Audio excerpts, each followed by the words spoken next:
কলকাতা, 70-এর দশক। সে বছর পৌষের অকাল বৃষ্টিতে শীতলতা ছড়িয়ে পড়েছে গাঙ্গেয় উপত্যকায়। এমনই সময় বীভৎস কাণ্ড। ভিক্টোরিয়া মেমোরিয়াল হল থেকে ঐতিহাসিক প্রদর্শনীতে চুরি গেল একটা প্রাচীন লিপি। এরপরেই কলকাতায় ঘটতে থাকলো একের পর এক রহস্যময় খুনের ঘটনা। এই খুনের আড়ালে আসলে কে বা কারা দায়? সুপ্রাচীন মায়া সভ্যতার মমি বা লিপির সঙ্গে সুদূর কলকাতার কি কোনো যোগ আছে? আর ওয়ান আই শার্লি কে সে? সিদ্ধার্থ কি পারবে এসব প্রশ্নের উত্তর জানতে? আর আপনারাও যদি জানতে চান তাহলে শুনতে হবে মিডনাইট ফ্যান্টাসি ইউটিউব চ্যানেলের ইতিহাস ও পুরাণ নির্ভর আজকের ভৌতিক থ্রিলার কাহিনী। লেখক সংবাদ মিত্রের কলমে কুয়াশার রং রক্ত। গল্প পাঠ ও গল্পের সূত্রধার আমি ব্রতদীপ। অন্যান্য চরিত্রে অভিযান, রৌনক, অভিক, অধ্যায়, দেবাঞ্জন, পার্থ, দিব্যেন্দু ও প্রীতম। শুরু হচ্ছে আজকের বিশেষ কাহিনী, কুয়াশার রং রক্ত। শুনতে থাকুন।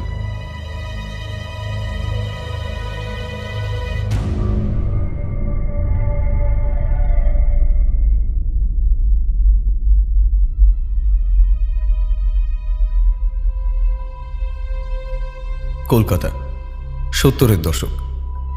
আপাতকালীন পরিস্থিতি সেই বছরই মিটে গিয়েছিল। বিষাদের কালো মেঘ গুম করে রেখেছে শহরটাকে। সে বছর পৌষের অকাল বৃষ্টিতে শীতলতা ছড়িয়ে পড়েছে গাঙ্গেয় উপত্যকায়। কবিরা কল্পনা করছে বরফের কুচির, আর লেখকরা আড়ষ্টতা কাটিয়ে রচনার চেষ্টায় অন্যমনস্ক। এমনই সব বিভৎস কাণ্ড, লোমহর্ষক ব্যাপার। অদ্ভুতরে এক মায়াজাল বিস্তৃত হতে লাগলো। শহরে আবির্ভাব ঘটল এক ভয়ঙ্কর খুনির, বা বলা ভালো পিশাচে। এই গল্পের শুরু অনেক কাল আগে, তবে আমরা পিছিয়ে যাব কিছু বছর আগে। অনেক কাল এখন বরং থাক। পাহাড়ের মাথা থেকে দেখলে মনে হয় প্রকৃতি হাত উপর করে সবুজ পশম দিয়ে একটা গালিচা বুনিয়ে বিছিয়ে দিয়েছে। আর যখন বৃষ্টি হয় তখন মনে হয় গালিচা নয়, একটা মোটা দাগের সীমানা কেউ অঙ্কন করে দিয়েছে বাস্তব আর পরাবাস্তবের মাঝে। এই গালিচার মাঝেই এক চিলতে ঠোঁটের মতো মন্দিরটার অবস্থান। খালি চোখে সেই সবজে হলদে পাথরের অবয়বটা ঠাহর হয় না, তবে দূরবীন দিয়ে হয়। জঙ্গলের দক্ষিণ বা পূর্ব অগ্নিকোণে সেটি অবস্থিত। কত প্রাচীন সেই কাঠামো জানা যায় না। অভ্যুদয় হয়েছে অনেকক্ষণ আগে, তখন মধ্যাহ্ন আসন্ন। ঘন পুরো জঙ্গলে অবশ্য সেটা মালুম পড়ছে না। আবছায়া লম্বা উঁচু পাতাবাহার গাছের চাঁদোয়া মাথার উপর। সেই ছায়া ঘন মলিন আলোতে প্রাচীন মন্দিরটার উদ্দেশ্যে হেঁটে চলেছে 3 জন পদাতিক, আর তাদের পথপ্রদর্শক এক বন্য মানুষ। বয়স তার কম, পরনে গাছের ছালের নেংটি, শরীরটা নিরেট কোষ্ঠী পাথরের বর্ণ। চেহারা যেন কাঠের তৈরি কোনো খোদাই মূর্তি। উচ্চতা বেশি নয়। বাইরের জগৎ তাদের অভিহিত করে পিগমি পরিচয়। তার শ্রান্ত মুখে কুটকুটে চোখগুলো জলজলে। বন্য মানুষটার কোমরে চেন বাঁধা, আর তার মুক্ত প্রান্ত ধরে রেখেছে সৈন্যদের একজন। তার মুখটা কঠিন আর ত্রিকোণা, মুখ জঙ্গুলে দাঁড়িয়ে, আর চুল ঝাঁকড়া ঝোপের মতো। শক্ত পেশিবহুল হাত দেখা যাচ্ছে ইউনিফর্মের গোটানো হাতা দিয়ে। ঠোঁটে তার জ্বলন্ত একটা আঞ্চলিক কড়া চুরুট। কাঁধে বন্দুকটা আলগোছে রয়েছে, তবে দরকার পড়লে সেটা বিদ্যুৎ গতিতে হাতে উঠে আসবে এবং ফায়ার করবে পলক পড়ার আগে। লোকটার নাম অ্যালবার্ট ম্যানিলা। তার সঙ্গীরা অবশ্য সেরকম বিশেষত্বের অধিকারী নয়। তাদের সাধারণ আমেরিকান যুবকদের মতোই দেখতে। তাদের মুখে যুদ্ধের করাল ছায়া, চোখে বিষণ্ণতা। বন্য মানুষটার সাথে 3টি যুবকের মিল এখানে। তারা কেউই এই অভিযানে আসতে চাইছিল না। প্রথমজন সংস্কারের দোহাই দিয়ে, আর 2 জন সেই সংস্কারের দ্বারা প্রভাবিত হয়। যুদ্ধের মতো ঘটনা অতি সাহসীকেও কখনো কখনো সাহসের ঘাটতি ঘটাতে সফল হয়ে থাকে। এদের বেলায় তাই হয়েছে। অ্যালবার্টই যা ব্যতিক্রম। গাছে গাছে ডালে ডালে বাঁদরের কিচকিচানি, মাঝে মাঝে হরিণ বা কিছুর ত্রস্ত পলায়নরত পদশব্দ, অনেক ধরনের পাখির ডাকে মুখরিত বনাঞ্চলের সাথে মিশেছে সৈন্যদের ভারী বুটের শব্দ। বন্য মানুষটার পায়ের কোনো শব্দ নেই। মাঝে মাঝে ভ্রম হয় সে মাটি থেকে অল্প উপরে হাওয়াতে হাঁটছে। এই ঘন জঙ্গলে তার পদচারণা পরিচয় দিচ্ছে এই অঞ্চলের সাথে তার ওয়াকিবহাল থাকার। মাঝে মাঝে থেমে সে দেখে নিচ্ছে আশপাশ। মাথা তুলে কিসের যেন ঘ্রাণ নিচ্ছে বা কিছু একটা শুনে নিচ্ছে। আরও কিছুটা যাওয়ার পরে বন্য মানুষটা দাঁড়িয়ে ইশারায় ওদের থামতে বলল। তারপর বিচিত্র একটা পাখির বোল তুলল। নিস্তব্ধতা চুরমুর করে প্রাচীন গাছেদের গায়ে অনুরণিত হয়ে সেটা বিদেহী হাহাকার করল যেন। রেশ মেলার আগে প্রত্যুত্তর এলো। লোকটা মুখে হাসি ফুটল। সে ঘুরে দাঁড়িয়ে হতবাক আশ্চর্যিত পদাতিকদের ইশারায় বলল, এসে গেছে ওরা। তারপর আরও কিছুটা যেতে মাটি আর ঘাস ছেড়ে পাথরের ভূমি অনুভব হলো। অ্যালবার্ট আর তার সঙ্গীরা দেখল জঙ্গলটা এখানে পরিষ্কার বেশ। মাথার উপর আকাশটা উপস্থিত গোলাকার হয়ে। বিলম্বিত দুপুরের হলুদের প্রলে প্রচুর লম্বা গাছ শিহরে। সেই আলোতে দেখা যাচ্ছে একটা মন্দিরের প্রাঙ্গণ। আশেপাশে থাম, দেউলের ধ্বংসস্তূপ, কিছু কিম্ভূত কিমাকার মূর্তি ও আরও বিচিত্র সব আনুষঙ্গিক ধ্বংসের নিদর্শন। তারই এক প্রান্তে বিরাট কোনো আদিম গাছের ঝাঁকড়া ছায়া মাথা উঁচু করে দাঁড়িয়ে আছে পাথরের মন্দিরটা। সময় নিয়মে হলুদ গ্রানাইট গাত্র সবুজে পরিণত হয়েছে। অ্যালবার্টের সঙ্গী একজন, জোসেফ, এগিয়ে গেল। সে ইতিহাসের ছাত্র ছিল। যুদ্ধের কারণে তার ডিগ্রির পরীক্ষা এখনো বাকি। মন্দিরের গায়ের খোদাইগুলোর উপর থেকে রুমাল দিয়ে সরিয়ে সে খুঁটিয়ে কিছু দেখল। অ্যালবার্ট প্রশ্ন করল, কি দেখছো জোসেফ? মায়ার মতো দেখতে লাগছে, তবে এইগুলো মনে হয় তার থেকেও প্রাচীন। ওদের একজন সঙ্গী গ্রেগ বলল, বাজার দর তাহলে অনেক তো এগুলোর। কিন্তু আমরা যেটার অনুসন্ধানে এসেছি সেটা কোথায়? পিগমিটা একটা ভাঙা পাথরের আকারের উপরে হাতে পায়ে বসেছিল। তাকে দেখতেও লাগছিল রোমের গার্গয়েল্ডের মতো।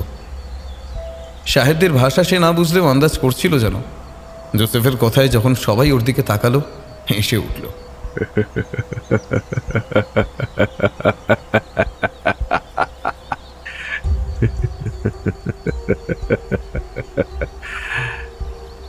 ছোট্ট একটা ঝোপ কেটে নিচে নামলো আর বাদরের মতো লাফাতে লাফাতে মন্দির পানে চলল। মন্দিরে ঢোকার আগেই তারা পাখির ডাকটা শুনতে পেল আবার। এরই নকল করেছিল বন মানুষটা। কিছুক্ষণের জন্য অ্যালবার্ট ও তার সঙ্গীরা দাঁড়িয়ে পড়ে চারিদিকে তাকিয়ে নিল। আলগোছে রাখা বন্দুকগুলো সজাগ হয়ে উঠল হাতে। একটা আওয়াজে তারা দেখল সেই লোকটা মশাল জ্বালিয়েছে আর তাদের আহ্বান করছে ভেতরে আসার জন্যে। বাদুরের আর কোনো এক জন্তুর গন্ধ ঝাপটা দিল তাদের নাকে। আবার সেই পাখিটা ডেকে উঠল। সাথে কোনো এক বন্য জন্তুর চাপা হুঙ্কার।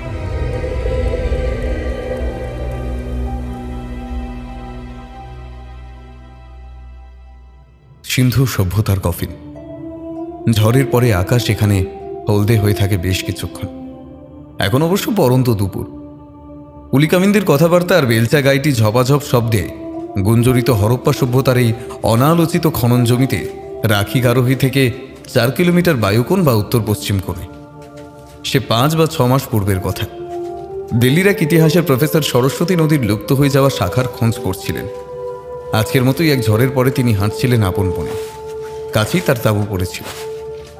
পরন্ত বিকেলে ধূসর আলোয় তিনি হোঁচট খান একটা পাথরে। তখন শীতকাল। ঝড়ের দরুন দৃশ্যমানতা খুবই দুর্বল ছিল। সে ঝড় পরবর্তী ঝাপসা ধোঁয়াশার মধ্যে তিনি বুঝতে পারলেন না কি সেই জিনিসটা। তিনি একটা কুলিকে হাঁক মেরে বেলচা দিয়ে স্থান শনাক্তকরণের চিহ্ন রেখে দিলেন। পরের দিন সকালে কিছুটা খনন করতে আত্মপ্রকাশ করল একটা চূড়োর কিয়দাংশ। এই কয়েক মাস যাবৎ মাঝারি মাপের একটা সৌধর মতো মন্দির উদ্ধার হয়েছে সেই স্থানে। মন্দিরের পেছন দিকে একটা বেদির ধ্বংসাবশেষ উদ্ধার হয়েছে। মন্দির দ্বারের লক্ষণ কদিন ধরে নজরে আসছিল, কিন্তু বর্ষাকাল বাধা সৃষ্টি করছে। কাল অল্প হলেও আজ ঝড় আসার আগেই অনেকটাই বার করা গেছে দ্বারটা। পাথরের পাল্লা দেওয়া কোনো এক কালে হয়তো কিছু খোদিত ছিল তার উপরে। আজ তার নিশানাও নেই এক ফোঁটা। অথবা হতে পারে ছিল না। সেই প্রফেসর, যাকে সবাই সেন বলেই ডাকে, তিনি এই খনন কার্যের দায়িত্ব নিয়েছিলেন। তিনি এখন একটু তফাতে দাঁড়িয়ে দেখছিলেন মন্দিরটা। তার বারবার মনে হচ্ছে এটা কোনো মন্দির নয়, সৌধ। 2 বছর আগে এরকমই একটা মন্দিরের অবশিষ্ট তিনি দেখেছিলেন আমেরিকা। মায়া সভ্যতার সেই মন্দিরের সাথে এই মন্দিরের অনেকাংশেই সাদৃশ্য আছে। অবশ্য আঞ্চলিক মায়ান ঐতিহাসিকদের কাছে তিনি জেনেছিলেন সেই মন্দিরটা মায়া সভ্যতার থেকেও প্রাচীন। তিনি এও জেনেছিলেন এরকম আরও অনেক কিছু ছড়ানো ছিটানো আছে আমেরিকার আশেপাশে, যার খুবই অল্প সংখ্যকের খোঁজ মিলেছে এশিয়াতে, বিশেষত ভিয়েতনামে। ঐতিহাসিকদের দাবি এই মন্দিরগুলো সেই জাদুকর বা তান্ত্রিকের উদ্দেশ্যে অর্পিত, কারণ এতে প্রাচীনকালের সব জাদুর বস্তুর খোঁজ মেলে। সহকারীর ডাকে সেন বর্তমানে ফিরে এলো। ছেলেটার ডাকে তিনি এগিয়ে গেলেন খনন স্থানের দিকে। দরজাটা অর্ধেকটা ভাঙাই ছিল। সাবরের কয়েকটা ঘায়ে সেটা নরম বালিমাটির উপরে পড়ল। সাধারণ দরজায় খোলাই ছিল, তবে হুড়কো বলে কিছু একটা ছিল, যাতে মোটা পাকানো রজ্জু দিয়ে বাঁধা ছিল। অনেকটা যেন কোনো দুষ্ট আত্মাকে বন্ধনে রাখা হয়েছিল। এই কথাটা মনে আসতেই সেন একবার থামল। ক্ষণিকের জন্য আশেপাশে দেখে নিয়ে মনে মনে হিসাব করল। শহর থেকে দূরে, নদীর পাড়ে, নিশ্চয়ই বনাঞ্চল ছিল এখানে। তবে কি বা কারা ছিল এখানে? মন্দিরটা চৌকো না, বেশি বড় নয়। লণ্ঠন আর টর্চের আলোয় সেন দেখলেন একটাই ঘর ভেতরে। বাক্সের মধ্যে বাক্সর মতো এই কক্ষ। অন্ধকারে প্রথমে ঠাহর হয়নি। টর্চ আর মশালের যুগ্ম আলোয় উদ্ভাসিত হলেও ঘরের মাঝে রাখা একটা পাথরের বেদি, আর তার উপরে একটা কফিন, শিয়াল বা কুকুরের রূপে। মনে মনে একটা সন্দেহ, একটা দ্বন্দ্ব নিয়ে সেন কফিনের ডালাটা খোলালো। ব্যবসা বায়ুটা কেটে যেতে দিল ওরা। তারপর এগিয়ে গিয়ে সবারই মুখ থেকে কোনো না কোনো বিস্ময়সূচক শব্দ বেরোল। মমিটা একটা চতুষ্টয়ের। বাগানে ওরা কারা? সামনেই বড়দিন। সেই উপলক্ষে শহরের সার্কাসের সাথে পাল্লা দিতে এসেছে একটা প্রদর্শনী। সারা ফেলে দেওয়া আমেরিকার ধনকুবের জোসেফ টিমের ব্যক্তিগত সংগ্রহশালা। অবশ্যই পুরোটা নয়, তবে যতটুকু আছে তা যথেষ্ট। সেই প্রদর্শনীতে বিচিত্র সব প্রাচীন মূর্তির প্রাধান্য। মিশরীয় থেকে জাপানি সবাই সেখানে উপস্থিত। আর আছে কিছু পেন্টিং, দুর্লভ ও দামি। তবে প্রধান আকর্ষণ হলো একটা পাথরের লিপি। অজানা কোনো এক ভাষায় সেটা রচিত। একটা পাথরের স্ল্যাবে শিলের মতো খোদাই করা আছে লিপিটা। বিজ্ঞাপন অনুযায়ী এটায় নথিবদ্ধ আছে প্রাচীন এক মন্ত্র, যা জাগিয়ে তুলবে এক নেকড়ে মানবকে, যে আছে শায়িত আমার, আপনার, তোমার সব্বার মধ্যে। অবশ্য সেটার সত্যতা কেউই যাচাই করেনি, আর কেউ কোনোদিন করতে পারবে কিনা জানা নেই, কারণ কাল রাতে সেটা চুরি গেছে কলকাতা থেকে। প্রদর্শনী অনুষ্ঠিত হচ্ছিল কলকাতার জাদুঘরে। কলকাতা পুলিশের বড় অংশ পাহারার জন্য নিয়োজিত হয়েছিল। ছুটির মরশুমে কলকাতাবাসী বড় হুজুগে। তারা শীতের কড়া রোদ পোহাতে পোহাতে চড়ুই ভাতি, চিড়িয়াখানা, গঙ্গার পার ভ্রমণ, সার্কাস করছে। এরই সাথে এবারে যোগ দিয়েছিল এই প্রদর্শনী। সেরকম ভিড় হচ্ছিল না বটে, কিন্তু যা হচ্ছিল তাতে অন্তত দুটো সিনেমার শো হাউসফুল হয়ে যাবে। উদ্বোধন করেছিলেন শহরের তথা পশ্চিমের জনপ্রিয় ঐতিহাসিক আর প্রত্নতত্ত্ববিদ ডক্টর মোহন সেন। কিন্তু চুরিটা কি করে যে হয়েছে সেটা এখনো তদন্ত সাপেক্ষ। রাতে যে রক্ষীরা ছিল তাদের বয়ান অনুযায়ী জানা যায়, গত রাত্রে 1টার দিকে তারা একাধিক ছায়ামূর্তিকে ভিক্টোরিয়া মেমোরিয়ালের বাগানে ঘুরতে দেখেছে। একটি গার্ডের দাবি বাচ্চা ছেলে বা বেটে বামনের ছায়া ছিল সেগুলো। 4-5 জন তাদের খোঁজে যখন যায়, তখন আরও কয়েকজনের নাকে আসে একটা ঝাঁঝালো তবে মিষ্টি গন্ধ। তাতে তারা যে যেখানে ছিল সেখানেই লুটিয়ে পড়েছিল মাটিতে। যারা বাগানে ছিল তারা ফিরে সেই কাণ্ড দেখে খোঁজ করে মেমোরিয়ালের আনাচে কানাচে, কিন্তু তারাও সেই গন্ধে মাতোহারা হয়ে জ্ঞান হারায়। সকালে সাফাই কর্মী এসে উদ্ধার করে তাদের। কিছুক্ষণ পরেই আবিষ্কার হয় সেই লিপিশিল চুরি গেছে। ডক্টর সেন সহ আরও অনেকে দুঃখ প্রকাশ করেছেন এই ঘটনার। জোসেফ টিম মহাশয় শহরেই আছেন, তবে তার কোনো বক্তব্য পাওয়া যায়নি। শহরে এখন খোঁজ পড়েছে সেই পাথরের। বিমান, ট্রেন, বন্দর আর যা শহর থেকে প্রস্থানের পথ আছে সবেতেই প্রহরীরা সজাগ হয়ে উঠল। নানা মহল থেকে পুলিশের বয়ানকে নাকচ করে দাবি উঠতে লাগলো পুলিশের নিষ্ক্রমণতার। ব্যাপারের হলুদে দক্ষিণ কলকাতা, বালিগঞ্জ। রাত বেশ হয়েছে, তার উপরে শীতকাল। বড়দিন পরশুদিন ছিল, তারপরে থেকে পারদ নামতে লেগেছে। রাত 10টা বাজলে ভদ্রলোকদের আর দেখা পাওয়া যাচ্ছে না রাস্তায়। যাদের দেখা যায় তারা মোটে মজুর, দেহাতি দারোয়ানরা। কাঠ কাগজ পুড়িয়ে জোগাড় করে তারা ছোট ছোট অগ্নিকুণ্ড করে ঘিরে রয়েছে। এরকমই এক জটলার পাশ কাটিয়ে চলে গেল গণেশ মণ্ডল। কাছে বাজারে তার মুদির দোকান। ঘড়িটা দেখে নিয়ে হনহন করে হেঁটে সে কাছের একটা গলিতে প্রবেশ করল। আজ বড় বাজার থেকে মাল নিয়ে আসতে তার দেরি হয়ে গেছে। এই গলিটা শর্টকাট হবে তার জন্যে। অন্যদিন হয় না, তবে আজ তার গাটা যেন শিরশিরিয়ে উঠল। কিছু যেন একটা রয়েছে গলির মধ্যে, একটা ব্যাপার আলো, তার হলুদে রঞ্জিত ধোঁয়াশাটা। এখানে একটা চায়ের দোকান আছে, বোধহয় তারই কয়লার ধোঁয়া। গণেশ গায়ের শালটা মাথার সামনে টেনে নিল। ক্ষণিকের জন্য দাঁড়িয়ে সে ভগবানের নাম নিল। একটা শ্বাস নিয়ে সে চলতে লাগলো। গলিটা সরু নয়, দুই দিকে বেশ কিছু বাড়ি আছে, সবই ঐতিহ্যশালীদের ভবন। এই গলিটা কেটে দিয়ে গেছে আর একটা গলি, সেটা প্রশস্ত নয় এটার মতো। এই কাটাকাটি অংশে বাঁক নিয়ে মোড় তৈরি করেছে। সেই মোড়ের মাথায় দুই পারে আলো থাকার কথা, তবে গত কয়েক মাস একটা আলো বিকল আর একটা আলো ঝিমিয়ে আলোকিত করছে কিছুটা রাস্তা। গলির স্ট্রিট ল্যাম্পটা পেরিয়ে সেই মোড়ের ল্যাম্পের মাঝের অংশটা ধূসর আলোকিত।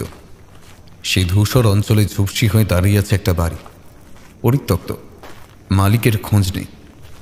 বেষ্টন করা বাগানটা এখন ঝোপঝাড়ের কবলে, গেটের তালাটাও মরচে পড়ে গেছে। সে বাড়ি অতিক্রান্ত করতে গিয়ে গণেশ আবার থামল। তার মনে হলো কেউ যেন তার পেছনে আসছে। সে ফেলে আসা রাস্তার দিকে জোরে বলল,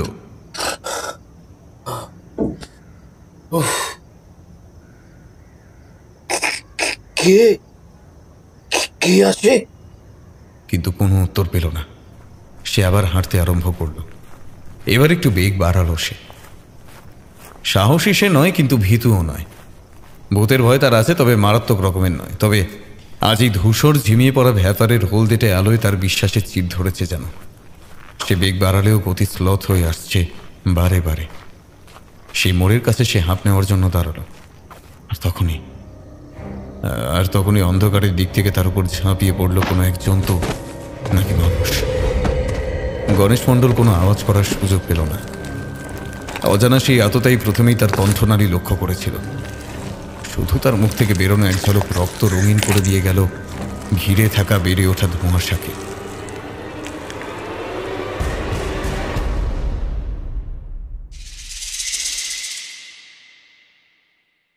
দুই বন্ধু।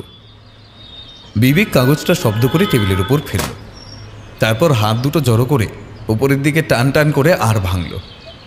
কিছুক্ষণ জানালার বাইরে তাকিয়ে রইল। সেখানে ধরা পড়েছে এক চিলতে আকাশ, আর পাশে বাড়ির কার্নিশের কিছুটা। পৌষ সংক্রান্তির কয়েকদিন বাকি, ঠান্ডা এখনও রয়েছে। পরিষ্কার নীল আকাশ আজ দুদিন পর দেখা যাচ্ছে। শালটা ভালো করে জড়িয়ে জানালার ধারে গিয়ে সে একটা সিগারেট ধরালো। গলির শেষে রাস্তা বিভক্ত হয়ে গিয়ে মিশেছে রাসবিহারী রোডে। সেখানে ছুটে চলেছে গাড়ি, সাথে অফিস যাত্রীরা।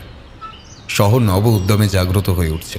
কাছেই স্কুল একটা, সেখানে ছাত্রছাত্রীরা লাফিয়ে লাফিয়ে ছুটে চলেছে। বাড়ি উল্টো দিকের ফুটে দোকানটা সবে খুলেছে। ডানা ঝাপটানোর শব্দে বিবেকের নজর গেল আকাশের দিকে। একদল পায়রা আকাশে চক্রাকারে উঠছে। ধীরে ধীরে তাদের উচ্চতা বাড়ছে। দুটো চিল উড়ে গেল। পাশের বাড়ির সব জানলা বন্ধ, তবে রেওয়াজের সুর ভেসে আসছে। বড় রাস্তা দিয়ে একটা ট্রাম ঘন্টা বাজিয়ে চলে যেতেই বিবেকের চটক ভাঙল। সেই গানের সুর গুনগুন করতে সে ঘুরে দাঁড়ালো। ঘরের আরেকটা চেয়ারে ঘুম থেকে উঠে কখন থেকে বসে আছে সিদ্ধার্থ, কাগজটা মুখের উপরে তোলা। পায়ের উপর পা তুলে সে মন দিয়ে নির্ঘাত কিছু পড়ছে। প্রভাতী চায়ের কাপ চেয়ারের কাছে রাখা। বিবেক গলা ছাড়ল। সিদ্ধার্থ কাগজের কোনাটা নামিয়ে আর চোখে একবার দেখে নিল। বিবেক বলল, আরে কিছু তো বলো, সকাল থেকে মুখের উপর কাগজ তুলে বসে আছো যে? সিদ্ধার্থের তরফ থেকে কোনো উত্তর এলো না। বিবেক এগিয়ে কাগজটা নামিয়ে দিল। সিদ্ধার্থ তাকিয়ে থাকলো, তারপর বলল, আচ্ছা বলো কি বলবে? কি আর বলবো, এরমভাবে আর কদিন চলবে? কালকে যে ইন্টারভিউ দিয়ে এলে সেটা রেজাল্ট কবে জানা যাবে?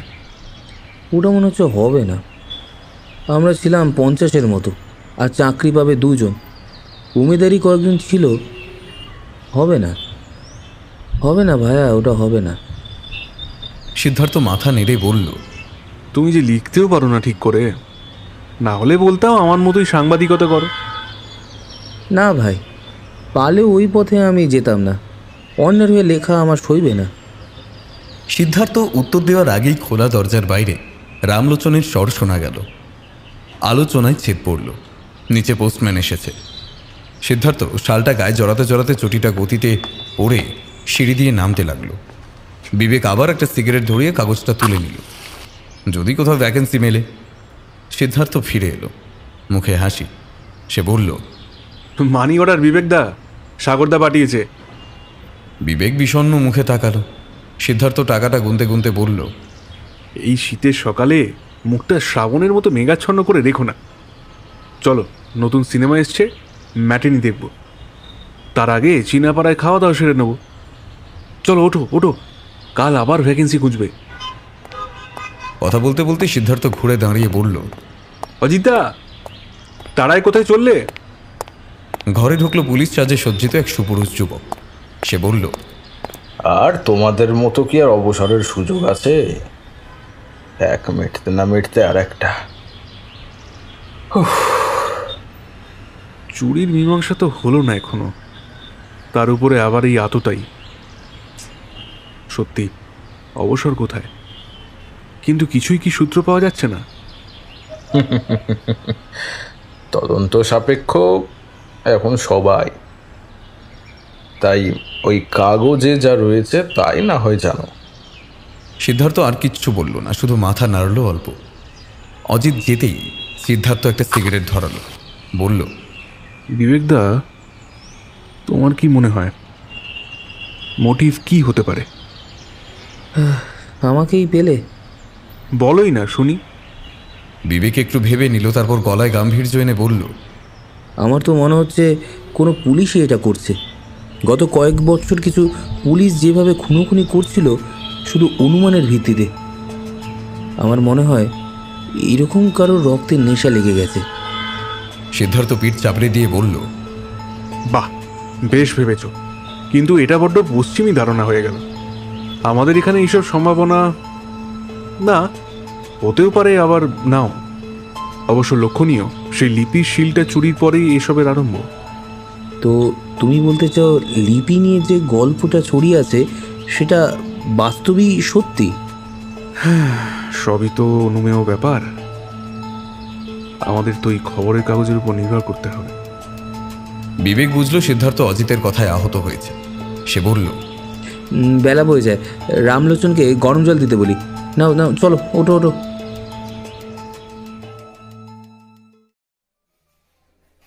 বিবেক ধোঁয়া ওঠা হাঁসের স্যুপে ফোঁ দিয়ে চুমুক দিয়ে বলল, বেশ খেতে তো। সিদ্ধার্থ আগে খেয়েছে নাকি এটা? হ্যাঁ, বেশ কয়েকবার। সাগরদা এখানে নিয়ে এসেছে কয়েকবার। মজার ব্যাপার, এই জায়গাটা, বিশেষত এই হোটেলটায় কুখ্যাতির পাল্লা ভারী। বিবেক বিষমকে কাপড়ে ন্যাপকিনে মুখ মুছে চাপা গলায় বলল, বলো কি? তার মানে আমরা এখন বসে আছি কিছু ওই যাকে বলে ক্রিমিনাল তাদের মাঝে? সিদ্ধার্থ স্যুপ খেতে খেতে বলল, সবাই সেটা নয় দাদা। যেরকম পাশের কেবিনে, আমাদের উল্টো দিকে ওই কেবিনটায় রয়েছেন ডক্টর মোহন সেন। বিবেক আবার খেতে শুরু করেছিল। সে বলল, সেই যিনি ওই টিমের প্রদর্শনী উদ্বোধন করেছিলেন? হ্যাঁ, তোমাদের অধিকাংশের কাছে উনি ওই পরিচিতি পাবেন, কিন্তু ওনার মতো পণ্ডিত কলকাতায় শুধু নয়, ভূভারতে খুবই কম আছেন। ওনার মানবজাতির ইতিহাস নিয়ে যা সব পেপার আছে, নোবেল থাকলে পেয়েই যেতেন। এরপর নুডল আর চিকেনের পদ দিয়ে ওরা মধ্যাহ্ন ভোজ সারল। বিবেক লক্ষ্য করল সিদ্ধার্থ বাইরে সংযত ব্যবহার বজায় রাখলেও ভেতরে ভেতরে সে উত্তেজিত হয়ে আছে। খাওয়ার সময় তাই সে বেশি কথাই বলল না। বিলের জন্য যখন ওরা অপেক্ষা করছে তখন বাইরে একটা হট্টগোল শোনা গেল। সিদ্ধার্থ কাঁধ ঝাঁকিয়ে বলল, এরকম এখানে হতেই থাকে, চিন্তা করো না। এখন বাড়ার আগে বিলটা পেলেই হলো। কথা শেষ হওয়ার আগেই ওদের কেবিনের কাঠে একজন কেউ ধাক্কা খেল। তারপরেই একটা গুলির আওয়াজ। সিদ্ধার্থ ছট করে উঠে দাঁড়িয়ে বাইরে বেরোলো। সামনে দেখলো ডক্টর সেন পড়ে আছে মাটিতে। সামনে একটা মহিলা, অর্ধেক মুখ সিল্কের রুমাল দিয়ে আড়াল করা, দাঁড়িয়ে। মুখের একপাশে একগোছা চুল চিবুক ছুঁয়েছে। হাতের বন্দুকটা দিয়ে তখনও ধোঁয়া বেরোচ্ছে। আশেপাশের একটা বুজ্জ রচনা করেছে। দুর্ধর্ষ সব দেখতে লোক ঘিরে রেখেছে ওদের দুজনকে। মহিলাটা আবার ট্রিগার টানার জন্য উদ্যত হতেই সিদ্ধার্থ সামনে থাকা লোকটার চোয়াল লক্ষ্য করে একটা ঘুষি চালাল। আরেকটা গুলি তাও চলল, তবে সেটা লক্ষ্যভ্রষ্ট হয়ে গিয়ে লাগলো মাথা বের করা বিবেকের মাথার উপরে। এদিকে সেই লোকটাকে ঘুষি মারার পরে তার সঙ্গীরা সিদ্ধার্থকে ঘিরে ধরল। সিদ্ধার্থ নিঃশ্বাস টেনে নিয়ে তৈরি হলো আসন্ন লড়াইয়ের জন্য। কিন্তু কিছু হওয়ার আগেই একটা শীষের আওয়াজ শোনা গেল। মহিলাটা ওদের দলপতি। সেই দিয়েছে। আর তখনই চুলটা সরে গেল। সিদ্ধার্থ মুখটা দেখে চমকে উঠল। সে অস্ফুট স্বরে বলল, ওয়ান আই শার্লি। ডাক্তার সেনকে হাসপাতালে ভর্তি করে পুলিশের কাছে বয়ান জমা দিয়ে সিদ্ধার্থ আর বিবেক যখন মেসে ফিরল, তখন রাত 10টা। ঘরে এসে হাত মুখ ধুয়ে পোশাক পরিবর্তন করে ওরা রাতের খাবার খেয়ে এলো। তারপরে দুজনে যখন মুখোমুখি বসলো তখন 11টা বেজে গেছে। মেসের অধিকাংশ অধিবাসী তখন লেপ কম্বলের ওমে নিজেদের সরিয়ে নিচ্ছে। একটা সিগারেট ধরিয়ে বিবেক বলল, একটা দিন গেল বটে। উফ। হ্যাঁ, ডাক্তার এখন বিপদ মুক্ত, গুলিটা ঘেঁষে বেরিয়ে গেছে, না হলে ওনার বাঁচার সম্ভাবনা ছিল না। আচ্ছা, তোমার কি মনে হয় উনি কোনো লড়াইয়ের মাঝে পড়ে গিয়েছিলেন? সিদ্ধার্থ মাথার পেছনে হাত রেখে ঠোঁটে সিগারেট থেকে ধোঁয়া ছেড়ে বলল, হতে পারে, আবার নাও হতে পারে। উনি এখানে অনেকক্ষণ ছিলেন কারোর একটা অপেক্ষায়। আমার তো মনে হচ্ছে ওনার মতো গণ্যমান্য ব্যক্তির উপরে হামলার জন্যই ওই দৃশ্য রচিত হয়েছিল। বিবেক জানে তার এই অসমবয়সী বন্ধুটার অ্যাডভেঞ্চার প্রিয়তা তার আর এক পরিচয়। সাংবাদিকতা সে বেছে নিয়েছে সেই পেশাকে আড়াল করার জন্য। অবশ্য কোনো দৈনিকের সঙ্গে সে যুক্ত নয়। অন্য সব সাংবাদিকদের জন্য সে তদন্ত করে, তথ্য ও তত্ত্ব তালাশ করে দেয়, মাঝে মধ্যে কারোর হয়ে রিপোর্টও লিখে দেয়। এর সাথে কিছু উকিলের হয়েও সে তদন্ত করে থাকে, যেমন এই ক্যালকাটা লজের মালিক গোবিন্দ মাকড়ের জামাইবাবু বিল্লেশ্বর মিত্র সিদ্ধার্থর মক্কেল। এর জন্য সে মোটামুটি ভালোই আয় করে। আজকের এই ঘটনাটা কাল জানাজানি হবে। ওর নাম উঠে আসলেই তখন ওর কাছে ফোন আসতে শুরু করবে। বিবেকের একটা কথা মনে পড়ে গেল। সে বলল, আচ্ছা সিদ্ধার্থ, ওয়ান আই শার্লিকে? সিদ্ধার্থ চেয়ারে মাথাটা এলিয়ে দিয়ে অর্ধ উন্মিলিত নেত্রে সিগারেট টানতে টানতে ভাবছিল কিছু একটা। অল্পক্ষণ বিরতি নিয়ে সে বলতে শুরু করল, কয়েক বছর আগের ভিয়েতনামের যুদ্ধ স্মরণে আছে নিশ্চয়ই। সেই যুদ্ধের সময় আমেরিকান সৈন্যবাহিনী ভিয়েতনামের অনেকগুলো জনবসতির ক্ষতি করে ধ্বংস করে দিয়েছে। গণহত্যা, গণধর্ষণ, আরও যত নারকীয় নিন্দিত কর্ম মানবজাতির দ্বারা সম্ভব সবই এক আওতায় আনা যায়। শার্লি গ্রামে হামলা যুদ্ধের শেষের দিকে নির্বিচারে ধ্বংসলীলা চালিয়েছিল আমেরিকানরা। কত যে মায়ের কোল উজাড় হয়েছিল তার হিসেব নেই। কত জোয়ান মরদ যে তাদের প্রাণ হারালো। যে মেয়েরা ধর্ষিত হলো তাদের মধ্যে শার্লি ছিল। শোনা যায় অন্য মেয়েদের মতো তাকেও গণধর্ষণ করা হয়েছিল। কিছুজন মরল অত্যাচারে, কিছুজন গ্লানি থেকে আত্মহত্যায়। তবে শার্লি বাঁচল। ওর জন্মগত নাম অবশ্য ওটা নয়, হোয়া। ওর নাম ছিল হোয়া। ভিয়েতনামে এই নামের মানে দাঁড়ায় ফুল। সেই হামলায় হোয়া বেঁচে যায় ভাগ্যক্রমে। তবে মানসিক ক্ষতির সাথে সাথে তার শারীরিক যে ক্ষতিটা হয় তাতে সে তার এক চোখ কানা হয়ে যায়। যুদ্ধের 2 বছর পরে সে একদল তরুণকে নিয়ে আমেরিকায় উপস্থিত হয়। সেখানে নানা প্রথায়, নানা উপায়ে ওরা সেই সৈন্যদলের জীবিতদের খুঁজে বার করে এবং নির্দয়ভাবে হত্যা করে। প্রায় 2 বছর ধরে এই হত্যালীলা চলে। তারপর 2 বছর তাদের খোঁজ মেলে না। আমেরিকায় 4-5 জন ধরাও পড়ে, কিন্তু বিচারে যাওয়ার আগে ওরা আত্মহত্যা করে। তারপর কয়েক বছর বিশ্বের নানা জায়গায় ওদের অস্তিত্বের সন্ধান পাওয়া যায় বটে, কিন্তু ধরা পড়ে না। গত বছর এই কলকাতায় ওরা এসে পৌঁছয়। গত বছর মনে আছে হেস্টিংসের মোড়ে সেই উকিলের মৃত্যুটা? সেটা এদেরই কাজ ছিল। সেই প্রথমবার কলকাতা পুলিশ ওদের খোঁজ পায়। তার আগে কয়েক মাস তারা বন্দর এলাকা আর শিয়ালদা চত্বরে পকেটমারি, ছিনতাইবাজি আর কোকে নাফিং চোরাচালান করছিল। তারপরে আরও বেশ কিছু খুনে ওদের নাম উঠে এসেছে। তবে প্রমাণের অভাবে বা প্রত্যক্ষদর্শীর অভাবে ওরা ছাড় পেয়ে গেছে। অনুমানের ভিত্তিতে বা সার্কামস্ট্যান্সিয়াল এভিডেন্স দ্বারা ওদের অপরাধী সাব্যস্ত করা যায়নি। হোয়াকে আমেরিকানরা নাম দেয় ওয়ান আই শার্লি। শার্লি নামটা সে কি করে পেয়েছিল সেটা জানা যায় না। এখন ভাবছি ডক্টর মোহন সেনের সাথে ওদের আলাপ কি করে। শুনেছিলাম কিছু অ্যান্টিকোয়া চোরা কারবারি করছে। কানাঘুষো শোনা ডক্টর সেন মাঝে মধ্যে নিজের সংগ্রহের জন্য এরকম চোরা রাস্তা অবলম্বন করেন। সিদ্ধার্থ থামল এক টানা বলে। ঘড়ি দেখে বলল,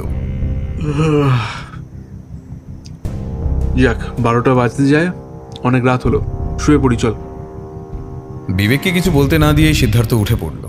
অর্থাৎ এখন আর কোনো কথা বা আলাপচারিতা নয়। চৌহদ্দির বাইরে থেকে ভেসে আসছে গাড়ির আওয়াজ। দাঁড়িয়ে থাকা ট্যাক্সিগুলোর মধ্যে একটাই রেডিও থেকে গুনগুন করে গান ভেসে আসছে। শীতের রাতে স্বল্পালোকিত ইংরেজ আমলের হাসপাতালের বিল্ডিংটা আর তার চত্বর অন্য এক জগৎ। তার চত্বরে তখন ধিকি ধিকি করে চলছে ছোট ছোট অগ্নিকুণ্ড। তাদের ঘিরে বসে আছে দারোয়ান, ওয়ার্ড বয়, কিছু ভিখিরি, আরও কয়েকজন রুগীদের বাড়ির লোক, যারা ভেতরে থাকতে থাকতে হাঁপিয়ে উঠেছে। কয়েক জায়গায় আবার কেউ চাটাই পেতে মোটা কম্বল বা ওই জাতীয় বস্তা গায়ে দিয়ে শুয়ে শুয়ে কাঁপছে। ব্যাপারের আলোয় কুয়াশা স্বর্ণাভ বর্ণ ধারণ করেছে। গড়ির কাঁটা এগোনোর সাথে সাথে গাঢ় হচ্ছে কুয়াশার ঘনত্ব। তার সাথে এসে মিশেছে রাস্তার ওপারে চায়ের দোকানটার আর হোটেলের নিভিয়ে দেওয়া উনুনগুলির কয়লার ধোঁয়া। সেই ঘন ধোঁয়াশায় মিশে কয়েকটা ছায়ামূর্তি এগিয়ে গেল হাসপাতালের বিল্ডিংটার দিকে। হিমশৈলীর মতো দাঁড়িয়ে আছে সেটা। ভাঙা ময়লা জানালার মধ্যে দিয়ে আলো যেন অন্ধকারের ছদ্মবেশ ধারণ করেছে। ভেতরে যারা আছে তারা বাইরে তাকালে ঝাপসা দেখছে। বিল্ডিংয়ের গায়ে যে ঝাঁকড়া নিম গাছটা আছে, নৈশ সমীরে সেটা নড়ে নড়ে উঠছে। কুয়াশার আবছা পটে সেটা অলৌকিকতার অভাব পূরণ করছে। বিরাট আকার দৈত্য হাত নেড়ে আহ্বান জানাচ্ছে। তার ছায়া আঁচড় কেটে যাচ্ছে ঘোলা করিডোরের দর্পণে। দোতলায় খোলা বারান্দায় শেষ প্রান্ত, যেখান থেকে তৃতীয় তলায় যাওয়ার সিঁড়ি উঠে গেছে, তার আগের রুমে ক্যাবিন নম্বর 204 শুয়ে আছেন ডক্টর মোহন সেন। নিঃশ্বাস পড়ছে ধীর লয়, হৃদস্পন্দন বিক্ষিপ্ত। ঘরের বাইরে দুজন হাবিলদার লাঠির উপর রাখা হাতে ভর দিয়ে ঝিমোচ্ছে। ঘরের সামনে জাফরি কাজ করা সিমেন্টের দেওয়ালের মধ্যে দিয়ে স্ট্রিট ল্যাম্পের হলুদ মেঝেতে নকশার সৃষ্টি করছে। বারান্দার অধিকাংশ আলো নয় বন্ধ, না হলে অচল। সেই আলো আধারির আবডালে আবডালে সেই ছায়ামূর্তিরা হেঁটে যাচ্ছে, থেমে থেমে ছোট ছোট পদক্ষেপে। হঠাৎ দেখলে মনে হবে কয়েকটা বাচ্চা যেন হেঁটে যাচ্ছে লাইন ধরে। তাদের গায়ের রং গাঢ় ছায়াচ্ছন্ন, তামাটে আর খয়েরির মিশ্রণ। তাদের খালি গায়ে এক একজন খোদাই করা পাথরের মূর্তি যেন। পরনে খালি গাছের ছাল দিয়ে তৈরি ফ্রকের মতো একটা অদ্ভুত দর্শনের পোশাক। তাদের হাতে ছোট বাঁশের বর্ষা, মাঝে মাঝে এক একটার ফলা ঝিলিক দিচ্ছে আলো পড়লে। স্বল্প ছায়াখণ্ড যেগুলো নির্মিত হয়েছে বারান্দার নানা প্যাটার্নের জন্য, সেখানে তারা সেঁটে দাঁড়ালো। কিছু মুহূর্ত যাপন হলো। সমগ্র হাসপাতালের ভবনটা ঘুমন্ত এক নগরী। শীতে সবাই উষ্ণতার আশায় যেখানে স্থান পেয়েছে সেখানে নিজেকে স্থাপন করে নিয়েছে। কাছে চার্চে একটা ঘন্টা বাজল। হাসপাতালের কোথাও আছে গ্র্যান্ডফাদার ক্লক, সেটাও বেজে উঠল। তার রেশ মেলার আগে বারান্দাতে ছড়িয়ে পড়ল ঝাঁঝালো গন্ধ একটা। তাতে মাথায় ঝিম ধরে, চোখ ভারী হয়ে আসে এবং শেষে ঘুম। শ্রান্তি বিতারক সেই নিদ্রা। হাবিলদারগুলো টুল থেকে গড়িয়ে পড়ল। ঘরের ভেতর নার্স জেগে উঠলেও আবার অচেতন ঘুমে ঢলে পড়ল। বারান্দার ছোট মূর্তিগুলো নিশ্চল রইল। তাদের মাথার উপর খুপড়ির পায়রাগুলো হুম হুম করে উঠল। চড়াই বা ছোট পাখিগুলো অল্প কিচিরমিচির করে উঠল। তখনই বারান্দা টপকে এক লাফে এসে দাঁড়ালো একটা মহিলা। তার একটা চোখ পাথরের, চুলের গোছা দিয়ে সেটা আড়াল করা। এক পলক চারিদিক জরিপ করে নিয়ে সে এগিয়ে চলল কেবিন 204-এর দিকে। তার পেছনে প্রলম্বিত ছায়ার রূপে সারিবদ্ধ হয়ে চলল সেই মূর্তিগুলো। উদ্ধত্ত তাদের বর্ষা, সজাগ তাদের পঞ্চেন্দ্রিয়। হাসপাতালের হুলোটার তখনও চেতনা ছিল। সে বন্ধ হয়ে আসা চোখে সেই শাড়ি দেখে আতঙ্কে একবার ডেকে উঠতে পারল।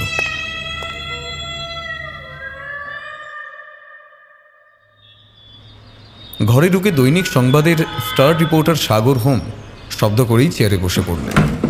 চেহারাটা ভারীর দিকে, 6 ফিটের কাছাকাছি উচ্চতা, সেটা সামলে নিলেন। চুল পাক ধরে পাতলা হয়ে এসছে। চোখে তার চশমাটাও বেশ হাই পাওয়ারের। মুখে সবসময় চিন্তার মেঘে ছায়াচ্ছন্ন। হঠাৎ দেখলে মনে হবে 50 ঊর্ধ্ব কোনো ব্যক্তি। সেই শীতেও তার প্রশস্ত হয়ে যাওয়া কপালে ঘাম শিশির বিন্দুর মতো। বিবেক তার দিকে জলের গ্লাস এগিয়ে দিল। সিদ্ধার্থ সিগারেট। জল খেয়ে এক মুখ ধোয়া ছেড়ে নির্বিকারভাবে তিনি বললেন, ডক্টর মোহন সেন কাল রাতে অজানা আততায়ীর হাতে হসপিটালেই খুন হয়েছেন। সিদ্ধার্থ আর বিবেক চমকে উঠল। সিদ্ধার্থ চেয়ারে সোজা হয়ে বসল। তারপর জানতে চাইল, পুলিশ কি বলছে? সেই একই কথা বলছে, তদন্ত চলছে, সময় হলে সব জানতে পারা যাবে। আমি তাও একটু খোঁজ খবর করতে পেরেছি, আর কিছু খবর উদ্ধারও করে এনেছি। যেরকম বারান্দার কাছে ধুলোর মধ্যে বেশ কিছু পায়ের ছাপ মিলেছে।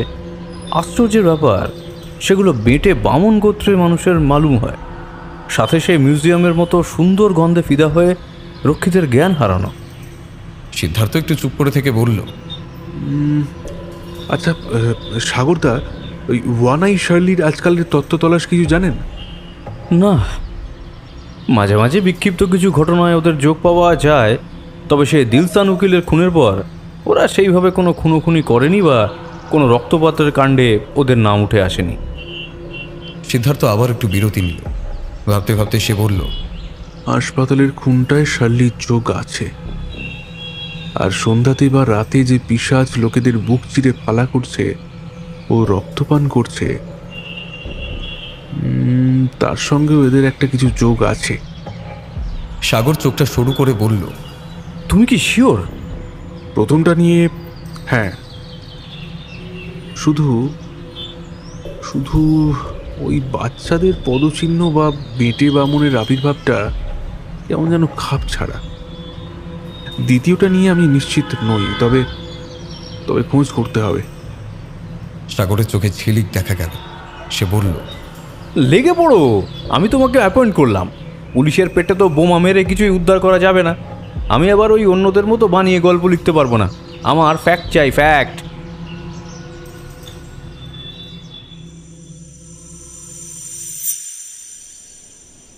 মোহাম্মদের ঘুম ভেঙে গেল। কাল রাতের গোস্তটা সহ্য হয়নি মনে হচ্ছে। সে উঠে বসে। সবাই ঘুমোচ্ছে, পাশে ফকির নাক ডাকিয়ে ঘুমোচ্ছে। জিম কাটতে মোহাম্মদের মনে পড়ল এই ফকিরের জন্যই তার এখন ঘুম ভেঙেছে। গত রাত্রে খাবার পরে বিড়ি ধরিয়ে ওরা কলকাতায় আগত অজানা খুনি প্রসঙ্গে নিজেদের মধ্যে কথা বলছিল। সবই ভিত্তিহীন বুকনি।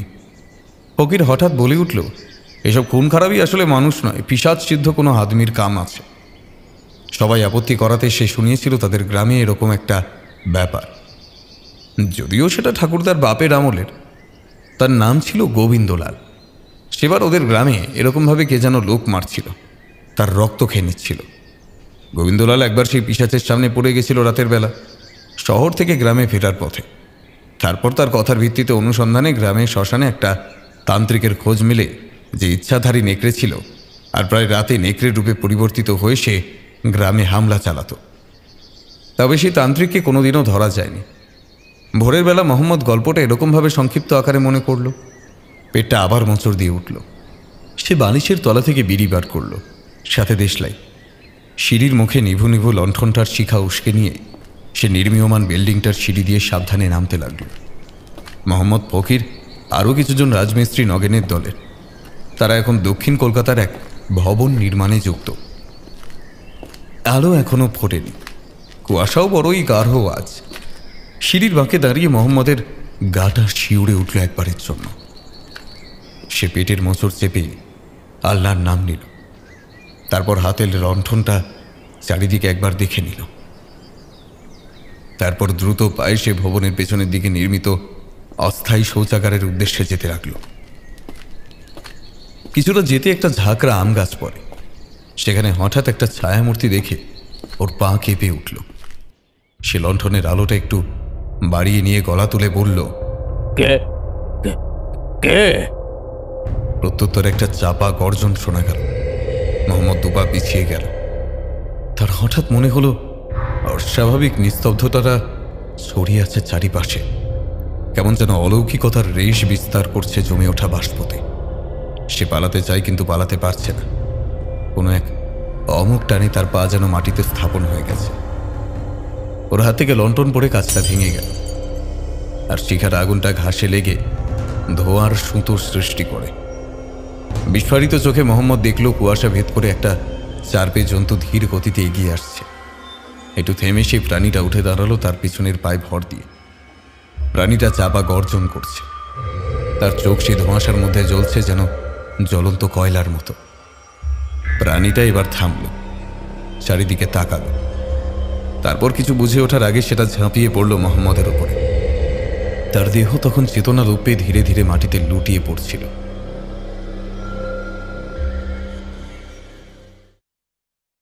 তিন চার দিন কেটে গেল।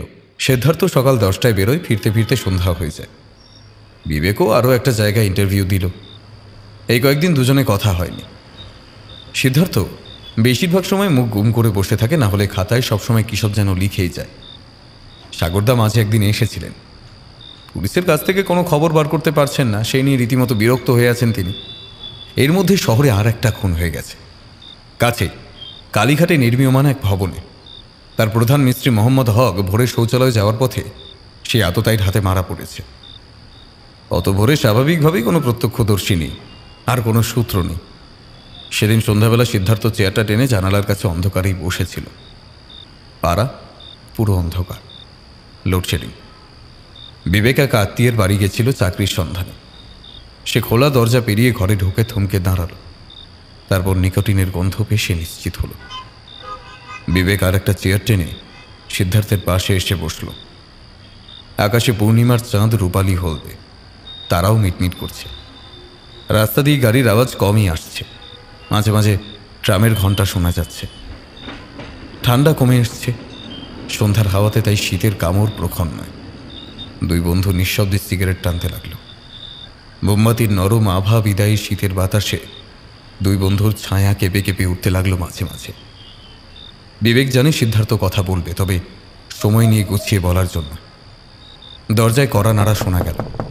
সাগরদার স্বর পাওয়া গেল বাইরে থেকে। সিদ্ধার্থর ইশারায় বিবেক আলোটা জ্বালল। ফাঁকা চেয়ারটায় সাগরদা বসল। বিবেক একটা টুল টেনে নিল।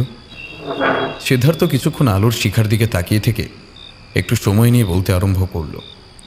ভারী অদ্ভুত এই ব্যাপারটা, জানো তোমরা? অন্তত 4টে যুগ এসে মিশেছে গোটা ব্যাপারটায়। তারপর ধীরে ধীরে সে বলতে লাগলো একটা আখ্যান। খ্রিস্টের জন্মের আনুমানিক 500 বা 600 বছর আগে এক জনজাতি তাদের বসতি স্থাপন করে প্রশান্ত মহাসাগরের কোনো এক বড় দ্বীপে। তারা কোথা থেকে এলো, তাদের অতীত বা ইতিহাস কিছুই জানা যায় না। বড়ই রহস্যময় ছিল সেই জনজাতি। প্রসঙ্গক্রমে উল্লেখ করে রাখি, সিন্ধু সভ্যতার সমসাময়িকেরা ছিল কিছু গবেষক আর ঐতিহাসিকদের দাবি। এই জনজাতির মানুষ বলি দিত তাদের দেবতাদের তুষ্ট করার জন্য। এদের দেবতাদের ব্যাপারে সেভাবে জানা না গেলেও একটা নিশ্চিত ব্যাপার সেখানে রয়েছে, যে এদের ভগবান নিয়ে বাহুল্যতা ছিল। প্রকৃতির নানা ব্যাপারকে এরা দেবতা বলে গণ্য করত। তবে ভয়ঙ্কর দেবতা বলতে এদের ছিল চশয় বা চৌছয়। ইনি ছিলেন মৃত্যু আর পুনর্জন্মের দেবতা। আমাদের বেদ যেমন মুখে মুখে ছড়িয়ে পড়েছিল, এদেরও সেইভাবে মন্ত্র ছড়িয়ে পড়েছিল প্রজন্মের পরে প্রজন্ম। এই চশয়ের গুপ্ত কিছু মন্ত্র ছিল, যেটা নির্বাচিত কিছুজন, বিশেষত পৌরোহিত্য যারা করত, তাদের মধ্যে ছিল বেশ কয়েকশো বছর। পুরনো কিছু মন্দিরের চিত্রলিপি পাঠোদ্ধার করে যা বোঝা যাচ্ছে তাতে পরিষ্কার প্রতি বছরে এক বিশেষ পূর্ণিমার তিথিতে এরা একটা নেকড়ে বলি দিত। তারপর কিছু শুভ লক্ষণযুক্ত কোনো ব্যক্তিকে বলি দিয়ে তার আত্মা সেই নেকড়ের মধ্যে প্রতিস্থাপন করত। সেই নেকড়ে মানব তখন সেই গ্রামকে রক্ষা করত। আমেরিকান বা অন্য সব দেশে একে ওয়্যারউলফ বলে। সেরকমই এক বছরে এক দুর্গতি নেমে আসে গ্রামের উপরে। সুনামিজনিত ভূমিকম্পের কারণে সেই দ্বীপের ক্ষতি হয়েছিল। তো সেই পুরোহিতের গোষ্ঠী তখন পাথরে খোদাই করে সেই মন্ত্র। আর এই সময়কালের ইতিহাস বড়ই কল্পিত এবং আরোপিত। তখনকার বর্তমান পুরোহিত গোষ্ঠীর সদস্যরা পরবর্তী প্রজন্মের কয়েকজনকে নির্বাচন করে। সেই কয়েকজন সমুদ্রে ভেসে পড়ে। 3 থেকে 4টে জাহাজ ছিল, তার মধ্যে 2টোতে ভাগ করে একটাতে মন্ত্রের সেই শিল আর একটাতে সেই বছরের বলি দেওয়া নেকড়ের দেহটা ছিল।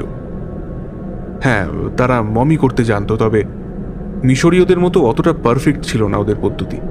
কিন্তু তাও যা ছিল তাতে মিশরীয়দের পদ্ধতির পূর্বসূরি বলা যায়। এই জাহাজের সারি বর্তমান কেপ অফ গুড হোপের কাছে সামুদ্রিক টাইফুনের কবলে পড়ে।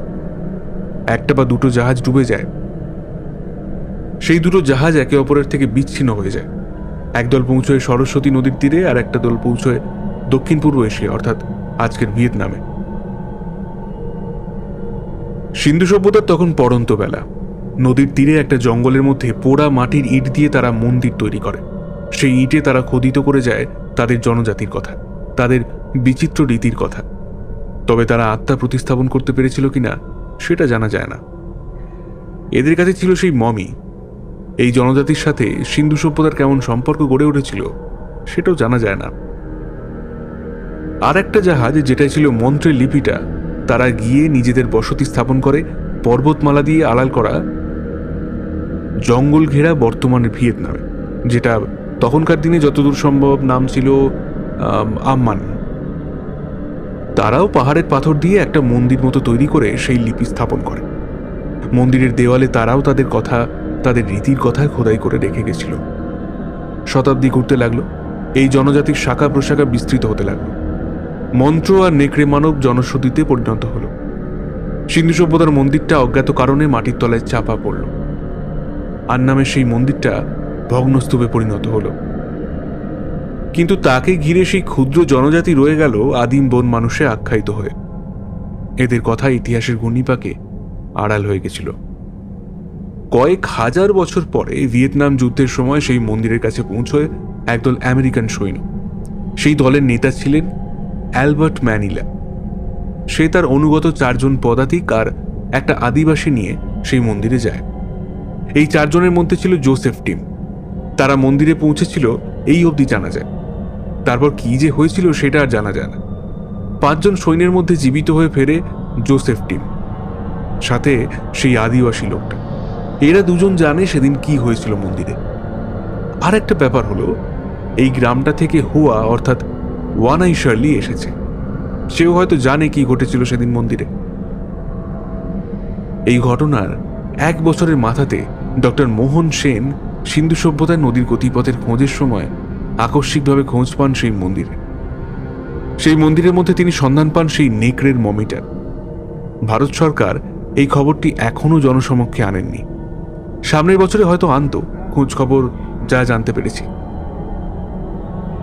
এবার এখন এই মুহূর্তে এই অর্ধ সমাপ্ত প্রায় বিলুপ্ত এক জনজাতির ইতিহাসের 3টি কোণ ত্রিভুজ সৃষ্টি করে চেপে বসেছে এই শহরের ওপরে। লিপি, মমি আর সেই জনজাতির সদস্যদের দল। শার্লির রেকর্ড ঘাঁটলে জানা যায় আমেরিকান গোয়েন্দাদের আর ভারতীয় গোয়েন্দাদের সন্দেহ সে একদল জঙ্গলি পিগমির নেত্রী। আমরা তাদের ব্যাপারে অবগত হয়েও নই, কারণ তাদের কেউই চোখে দেখেনি কোনোদিন। কিন্তু তাদের উপস্থিতির সত্যতা প্রমাণ করে ভিক্টোরিয়ার রক্ষীদের বয়ান আর হাসপাতালে পাওয়া পদচিহ্নগুলো। সিদ্ধার্থের আখ্যান শেষ করে জল খেয়ে একটা সিগারেট ধরাতেই আলো ফিরে এলো। দুদে সাংবাদিক সাগর হোমের অন্তরে একটা শিহরণ খেলে গেল। চেয়ারে সে নড়ে উঠল। বিবেক আর চোখে সেটা দেখল। সিদ্ধার্থ জানলা বন্ধ করে দিল। সন্ধ্যার রাতের এখন সন্ধিক্ষণ। ঠান্ডা পড়তে শুরু করেছে আবার। অল্প অল্প কুয়াশার আবির্ভাব হচ্ছে।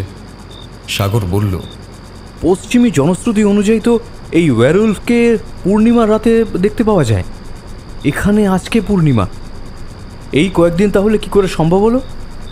তত্ত্ব অনুযায়ী এই ক্ষেত্রে সেটা খাটবে না। রক্ষী বলে কথা, তাই যখন জরুরি অবস্থার অবতরণ হবে তখনই রূপ বদল। বিবেক বলল, আচ্ছা, এই ব্যাপার। আরেকটা বিষয়, তুমি জনজাতি বা ওই আদিবাসীদের কোনো নাম বললে না একবারও? কোন বিশেষ কারণে? কারণ ওদের সেইভাবে কোনো নাম দিয়ে এখনো চিহ্নিত করা হয়নি।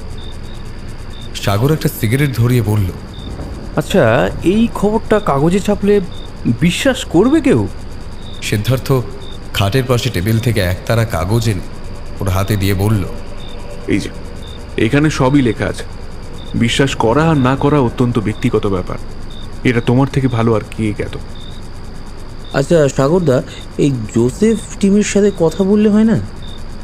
সাগর উত্তর দেওয়ার আগেই সিদ্ধার্থ বলল, আমি গেছিলাম, গ্র্যান্ডে আছে, কিন্তু আলাপ হলো না। উনি আমার আবেদন নাকচ করে দিলেন সম্পূর্ণ। তবে লবিতে বেশ কিছুক্ষণ অপেক্ষা করেছিলাম। টিমের বেশ তাগড়াই চেহারা, চোখে মুখে কেমন যেন একটা ধূর্ততা, একটা তঞ্চকতার রেশ খেলা করছে। আমি ওর পুরনো ছবি দেখেছি। তার সঙ্গে হেল অ্যান্ড হেভেন ডিফারেন্স। সাথে সেই আদিবাসী লোকটা স্যুট বুট পরে তার রূপ ভয়ঙ্কর সুন্দর হয়ে উন্মোচন হয়ে পড়েছে। এই দেখাতে আন্দাজ করতে পারলাম শার্লির দলে যে পিগমিগুলো আছে তাদের কেমন দেখতে হতে পারে। বিবেক বিরক্ত হল। সিদ্ধার্থ যে অসমাপ্ত রেখেছে তার কথাটা, সেটা সে ধরে ফেলেছে। এর নির্দিষ্ট কারণ সে অবশ্য অনুধাবন করতে পারল না। সে বলল, থামলে কেন? কেমন সেই রূপ? খোদাই করা চলমান একটা পাথুরে বিভীষিকা। তার মালয় টানা সরু চোখে আগুন খেলা করছে। তার পদচালনা নিক্তি করে মাপা যেন। এক ঝলক দেখলে রাতের ঘুম ঘুম হয়ে যাবে, বুঝলে? হ্যাঁ, আমিও ওই প্রদর্শনীতে একবার দেখেছিলাম। অন্ধকারে দেখলে যে কেউ না হোক, আমি নিশ্চিতভাবেই হাতটা ফেল করব। বাইরে একটা পায়ের শব্দ শোনা গেল, ভারী বুটের শব্দ। সিদ্ধার্থ হাঁক মারল। অজিতদা, ফিরলে? ঘরে এলো পুলিশের উর্দি পরিহিত অরিজিৎ। সে ঘরের লোকজনকে দেখে বলল, রাউন্ড টেবিল বৈঠক চলছিল নাকি? সাগর উত্তরে বলল, হ্যাঁ, আপনারা তো আর কিছু জানাবেন না, তাই আমরা এই গল্প খাড়া করছি, যাতে জনগণ অজ্ঞাত না থাকে। প্রসঙ্গক্রমে আপনাকে অবগত করি, আপনাদের অক্ষমতা নয়, আপনাদের গৌরবকেই অন্বিত করার চেষ্টা করছি, বুঝলেন? অজিত হাসল, বলল, ওসব বলে লাভ নেই সাগরবাবু। আমাদের এখনো তদন্ত চলছে, খুবই তাড়াতাড়ি অপরাধী ধরা পড়বে। এমন সময় নিচতলা থেকে হট্টগোল শোনা গেল। কে যেন চেঁচিয়ে বলছে, চোর চোর। ঘরের সবাই বাইরে এসে বারান্দা থেকে ঝুঁকে পড়ে নিচে তাকিয়ে দেখলো একটা জটলা সৃষ্টি হয়েছে। ওরাও নিচে নামলো। রান্নার ঠাকুর গোপীনাথ আর চাকর রামলোচন ভাগ করে যা বলল সেটা হলো, রামলোচন খাবার ঘর পরিষ্কার করছিল আলো ফেরার পরে। রাতের খাওয়ার সময় হয়ে আসছিল। রান্নাঘর থেকে ঘরটা দেখা যায়। অন্যদিনের মতো আজ রাতেও গোপীনাথ সেটা দেখে ভাত, ডাল, তরকারি রান্না করার সব ডেকচি গামলায় ভাগ করে তুলছিল নিয়ে যাবে বলে। তখনই সে শুনতে পায় খসখস আর কিছু লাফিয়ে পড়ার বা পড়ে যাওয়ার আওয়াজ কলপারে। সে ভেবেছিল বিড়াল হবে হয়তো, বা খটাস। সে হাঁক মেরেছিল রান্নাঘর থেকে। সেই হাঁক শুনে রামলোচন বাইরে তাকাতেই দেখতে পায় দুটো কি তিনটে বাচ্চা ছেলে কলপারের নিম গাছটার অন্ধকারে দাঁড়িয়ে। ওরা ওপরের দিকে তাকিয়েছিল। রামলোচন ওদের দৃষ্টি অনুসরণ করে দেখে ওপরে বারান্দায় আরও দুজন। একজন রেলিংটা টপকাচ্ছে আর একজন সেটা ধরে ঝুলে সেই বাচ্চাটাকে ভর দিচ্ছে। রামলোচন সেই দেখে চোর চোর বলে চেঁচিয়ে ওঠে। অজিতের হাতে টর্চ ছিল। সে সবাইকে ওখানে দাঁড়িয়ে থাকতে বলে কলপারের দিকে গেল। সিদ্ধার্থ আর বিবেকও গেল সাথে। সাগর বহিরাগত বলে গেল না, আর মেস মালিক গোবিন্দ মাকড় ওই দিকটাই সামলাতে লাগলো। কলপারে নিম গাছের গোড়ায় নরম মাটিতে আর থামের দেওয়ালে বেশ কিছু ছোট ছোট হাতের আর পায়ের ছাপ পাওয়া গেল। অজিত বারান্দায় আলো ফেলে বলল, সিদ্ধার্থ, ওটা তো তোমার ঘর, আর তার পাশে আমার, তাই না? সিদ্ধার্থ নিচু হয়ে মাটির ছাপগুলো দেখছিল দেশলাই জ্বালিয়ে। সে না তাকিয়ে বলল, এগুলো কোনো বাচ্চার নয় মনে হচ্ছে, বেটে বামন গোত্রের কোনো মানুষের। আবার টর্চ ফেলল অজিত।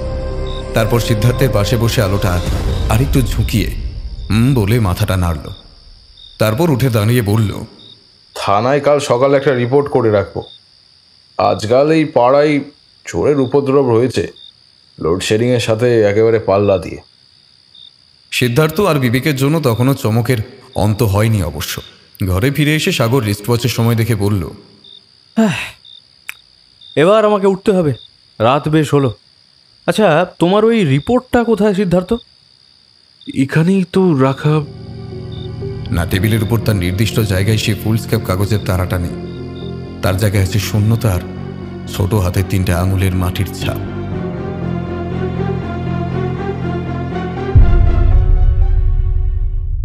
সিদ্ধার্থ সারাদিন টিমকে অনুসরণ করতে করতে এসে পৌঁছল চীনা পাড়ার এক সরাইখানায়।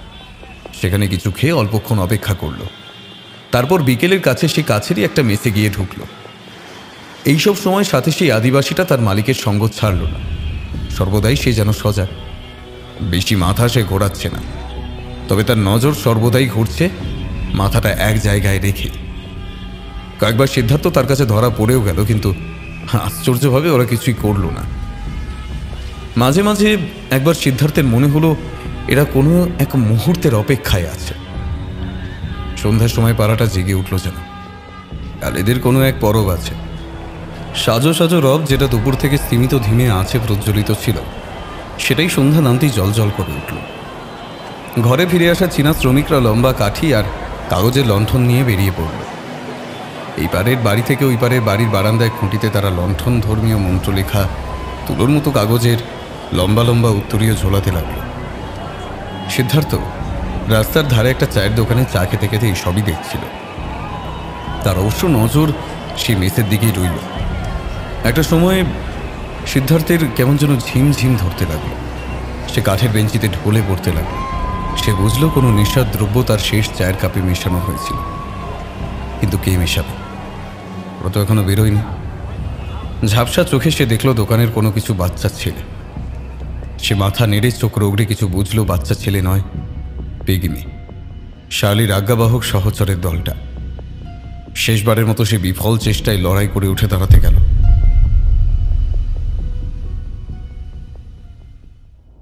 সিদ্ধার্থের যখন জ্ঞান ফিরল তখন সে দেখল তাকে আষ্টে পৃষ্ঠে বেঁধে রাখা আছে, খড়ের গাদায় হেলান দিয়ে তাকে বসানো। আষ্টে গন্ধে ঘরের বাতাস ভারাক্রান্ত। ঘরের দেওয়াল, মেঝে, নিচু ছাদ সবই কাঠের। ছাদের একটা বিন থেকে ঝুলছে একটা লণ্ঠন, সেটার আলো স্তিমিত করা। হাওয়াতে দেওয়ালের সাথে সেটাও কেঁপে কেঁপে উঠছে। ঘরের সৃষ্টি হচ্ছে আলো আধারি এক পরিবেশ। একটাও জানলা উপস্থিত নেই ঘরটায়। বাইরে একটা আওয়াজে তার অবশিষ্ট অবশ ইন্দ্রিয়রা সজাগ হয়ে উঠল। কিসের আওয়াজ ওটা? সিদ্ধার্থ নিজেকে জিজ্ঞাসা করল। আবার সেই আওয়াজটা হলো। এবার সে বুঝল এটা জাহাজের বাঁশি। আর তখনই ঘরের দুকোণের অন্ধকার আর ভেঙে জেগে উঠতে লাগলো যেন। সিদ্ধার্থ দেখল 6টা মতো ছোট পাথরের মূর্তি চটের আচ্ছাদন সরিয়ে আত্মপ্রকাশ করছে। তারা এতক্ষণ ঘুমাচ্ছিল বা নিঃশব্দে বন্দির উপর নজর রাখছিল। একজন এগিয়ে এলো। সিদ্ধার্থ দেখল দোদুল্যমান লণ্ঠনের ম্লান আলোয় সেই গাঢ় খয়েরি মূর্তিকে দেখতে লাগছে অন্য জগতের বাসিন্দা, যারা উড়ে উড়ে চলে মাধ্যাকর্ষণকে বুড়ো আঙুল দেখিয়ে। চওড়া এগিয়ে আসা কপালের ছায়া পড়ছে খুদে চোখগুলোর উপরে, আর চাপা নাকের নিচে মোটা উল্টোনো ঠোঁট। মানুষটা কিছু দূরত্বে দাঁড়িয়ে সিদ্ধার্থকে ভালো করে দেখল। সন্তুষ্ট হয়ে সে ঘুরে দাঁড়িয়ে কিছু একটা বলল তার সঙ্গীদের। দুজন ঘর থেকে বেরিয়ে গেল। মূর্তিটা আবার অন্ধকারে গিয়ে সেঁধিয়ে গেল। সিদ্ধার্থ দড়ির ফাঁস খোলার চেষ্টাও করল না, কারণ সে বুঝে গেছে সেই নটগুলো কোনো দুর্লভ গোত্রের। বেশি চেষ্টা মানে আহত হওয়া। তাই সে চুপচাপ বসে থাকল, শুধু ঝিমধরা পা দুটোকে সামনে এগিয়ে দিল। গলা শুকিয়ে কাঠ, কিন্তু তাও সে নিশ্চল থেকে কোণের দিকে দেখতে লাগলো, যেখানে 4টি মূর্তি এখন পদ্মাসন ভঙ্গিতে বসে তার দিকেই তাকিয়ে আছে। তাদের চোখগুলো এই অল্প আলোতে স্বল্প জ্বলছে যেন। নিঃশ্বাসের আওয়াজ শোনা যাচ্ছে না। বাইরে থেকে আবার জাহাজে ভোঁ শোনা গেল। জলের স্রোতের ঝাপটায় শব্দ শোনা যাচ্ছে। যখন সেই 2 মূর্তি বাইরে গেল তখন এক চিলতে ফাঁক দিয়ে সিদ্ধার্থ দেখেছিল বাইরে নিকষ অন্ধকার, অর্থাৎ এখন রাত বা সন্ধ্যাও হতে পারে অবশ্য। সে দুজন অল্পক্ষণে ফিরে এলো। তাদের হাতে বাটি সামনে রাখতে সিদ্ধার্থ দেখল একটা বাটিতে জল আর একটা বাটিতে ধোঁয়া ওঠা স্যুপ, বিবর্ণ হলদে রঙে। চেপে থাকা খিদেটা অনুভব করলো সে সেই স্যুপের গন্ধ নাকে আসতে। দুজনের একজন হাতে তুলে নিল একটা বর্ষা, আর একজন ওর গিটগুলো খুলে দিল। সিদ্ধার্থ মনে হলো জাদু বলে সেগুলো যেন খোলা হলো। সিদ্ধার্থ অল্প জল চুমুক দিয়ে খেল, তারপর ফোঁ দিতে দিতে স্যুপটাও খেয়ে নিল। অতীব সুস্বাদু সেটা ছিল। তারপর আবার জল খেল। হাতের উল্টো পিঠ দিয়ে মুখটা মুছে নিল। সে দ্বিতীয় ব্যক্তি বাটিগুলো সরিয়ে নিল একপাশে। সামনের সেই লোকটা তখনও বর্ষা তার দিকে উদ্ধত করে রেখেছে। সেবার খড়ের গাদায় হেলান দিয়ে পাগুলো এবার ছড়িয়ে পকেট থেকে সিগারেট বের করে ধরালো। আরও কিছুটা সময় অতিক্রান্ত হলো। বসে বসে একটা ঢুলু নিয়ে এসে গেছিল সিদ্ধার্থ। মাদকদ্রব্যের নেশাটা এখনো অবশিষ্ট হয়ে আছে। দরজার খোলার আওয়াজে তার চোখ খুলল। বাইরে তখনও অন্ধকার। ঘরে প্রবেশ করলো আরও 6 কাটা পিগমি নিয়ে তাদের নেত্রী শার্লি। 11টা পিগমি ঘরে দেওয়াল জুড়ে বসল। যতক্ষণ পাহারায় ছিল বর্ষা উঁচিয়ে সে পিছিয়ে গিয়ে বসল। শার্লি কাঠের মেঝেতে বসল, সিদ্ধার্থের মুখোমুখি। মলিন হ্যারিকেনের আলোয় এক ঝলক তার পাথরের চোখটা দেখা গেল। সেটা তখন ভয়াবহতা নয়, এক নির্যাতনের প্রত্যক্ষদর্শী যেন। করুণার প্রতীক রূপ সেটা। বেটা চুলের গোছাটা চোখের সামনে নামিয়ে আনলো, তারপর ভাঙা ভাঙা কাটা কাটা ইংলিশে বলল, আপনি আমাদের শত্রু নন, বন্ধুও নন, তাই প্রাণ এখনো আছে আপনার। আমি জানি আপনার মনে অসংখ্য প্রশ্ন, অগুন্তি জিজ্ঞাস্য, সেগুলো নিরসন করা আমার উচিত বলে মনে হয়। আপনি যা জানেন সেগুলো আমি আমার মতো করে বলবো, আমার সুবিধার্থে। তাহলে শুনুন এবার বাঙালি বাবু। আমার নাম ছিল হোয়া, যার অর্থ করলে দাঁড়ায় ফুল। আমাদের গ্রাম ছিল ভিয়েতনামের জঙ্গলের গভীরে। বনশুয়োর, খরগোশ, মুরগি, সজারু শিকার করে বনের ফল পাকড় সংগ্রহ করে আমরা দিন কাটাতাম। তারপর যুদ্ধ লাগলো, অন্য সব গ্রাম থেকে সংবাদ আসতে লাগলো, অবর্ণনীয় অত্যাচারের কাহিনী। আমরাও পালাতাম, তবে সেই সুযোগ মিলল না। তার আগে আমাদের গ্রামে পদার্পণ করলো আমেরিকানরা। অনেক মেয়ে মহিলাদের লাজ শরম হরণ করে তারা অল্প হলেও ক্ষান্ত হল। সাহেব, যে চোখ দেখছেন সেটাই ওরা আগুনের ছুরির ফলা লাল গরম করে ঢুকিয়ে দিয়েছিল। না, আমি মরিনি, আর কয়েকজনের মতো। আমাদের গ্রামের মোড়লের ছেলে ছিল নাগলুয়া। সে অতীব লোভী আর ধূর্ত ছিল।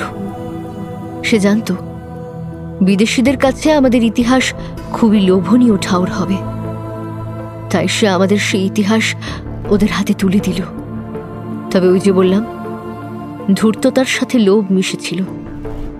এই দুইয়ের সংমিশ্রণে যে ভাবের উৎপত্তি হয়, তার বশবর্তী হয়ে সে একটা ষড়যন্ত্র রচনা করেছিল। সেটার আগে তোমাকে আমাদের সেই গুপ্ত ইতিহাস ব্যক্ত করি। আমাদের পূর্বপুরুষেরা প্রশান্ত মহাসাগরের কোনো এক দ্বীপে প্রথম তাদের বসতি স্থাপন করে। সেইভাবে তাদের কোনো দেবতা ছিল না। আশেপাশের প্রকৃতি থেকেই তারা তাদের দেবতাকে আরোহণ করেছিল। সেরকমই এক দেবতা ছিল চৌছয়। তাকে আমরা গ্রামের রক্ষাকর্তা হিসেবে পুজো করি। সেই দ্বীপের সবচেয়ে হিংস্র পশু ছিল নেকড়ে। আমাদের পূর্বপুরুষদের নির্বাচিত লক্ষণযুক্ত কিছু ব্যক্তিকে পুরোহিত হিসেবে মান্যতা দেওয়া হতো। তারাই নিদান জারি করল, শুভ তিথিতে তাদের নির্বাচিত ব্যক্তিকে বলি দেওয়া হবে। তারপর একটা নেকড়েকে মেরে তার আত্মা মন্ত্র দিয়ে বার করে সেই মৃত ব্যক্তির মধ্যে প্রতিস্থাপন করবে তারা। সেই নেকড়েকে ভেষজ মিশ্রণে নিমজ্জিত রেখে তার মমি তৈরি করে তারা রেখে দিত মন্দিরে। আর যে ব্যক্তির বলি দেওয়া হতো তার মাথা কেটে সেই শিয়ালের মাথাটা প্রতিস্থাপন করা হতো, আর তার আত্মাকে মাটির একটা জারে পুড়ে সমুদ্রে নিক্ষেপ করা হতো। প্রতি বছর শিয়ালের দেহটাকে সমুদ্র পাটে নরম মাটিতে পুঁতে দেওয়া হতো। আর যে ব্যক্তি চৌছয় হতো তাকে প্রথম রাতে বলি দেওয়া হতো, আর ভোর হওয়ার আগেই নেকড়ে মমির পাশে কবর দেওয়া হতো। অভ্যুদয়ের প্রথম কিরণ সেই কবর দুটোয় যেন ছোঁয়ে, সেই ভেবেই তারা সময়ের নির্ণয় করত সূর্য ঘড়ি দিয়ে। আমেরিকান সাহেবরা এই শুনে এক প্রস্থ হাসল। তাদের কাছে এইসব জঙ্গলি মাম্বো জাম্বো। তাদের দলপতি ঠিক করল সেই মন্দিরটা তারা লুট করবে। 4 জন অনুগতকে নিয়ে নাগলুয়াকে পথ প্রদর্শন করে তারা গিয়ে উপস্থিত হলো সেই মন্দিরে। তাদের যেটা জানতে দেওয়া হয়নি সেটা হলো, সেই মন্দিরে শুধু মন্ত্রের লিপিটা একটা পাথরের শিলে খোদাই করা আছে, আর যে মমিটা ওদের সামনে উপস্থিত করা হলো সেটা সেই সকালে শিকার করে কাপড় জড়িয়ে রাখা ছিল। সাহেব, আমাদের আবার কয়েক হাজার যুগ পিছিয়ে যেতে হবে। 1 বছর অনুষ্ঠানের দিনের আগে নেকড়ের আঘাতে প্রাণ হারালো প্রধান পুরোহিত। সেই বছর অনুষ্ঠান বন্ধ থাকল। পরের বছরও একই ঘটনা ঘটল।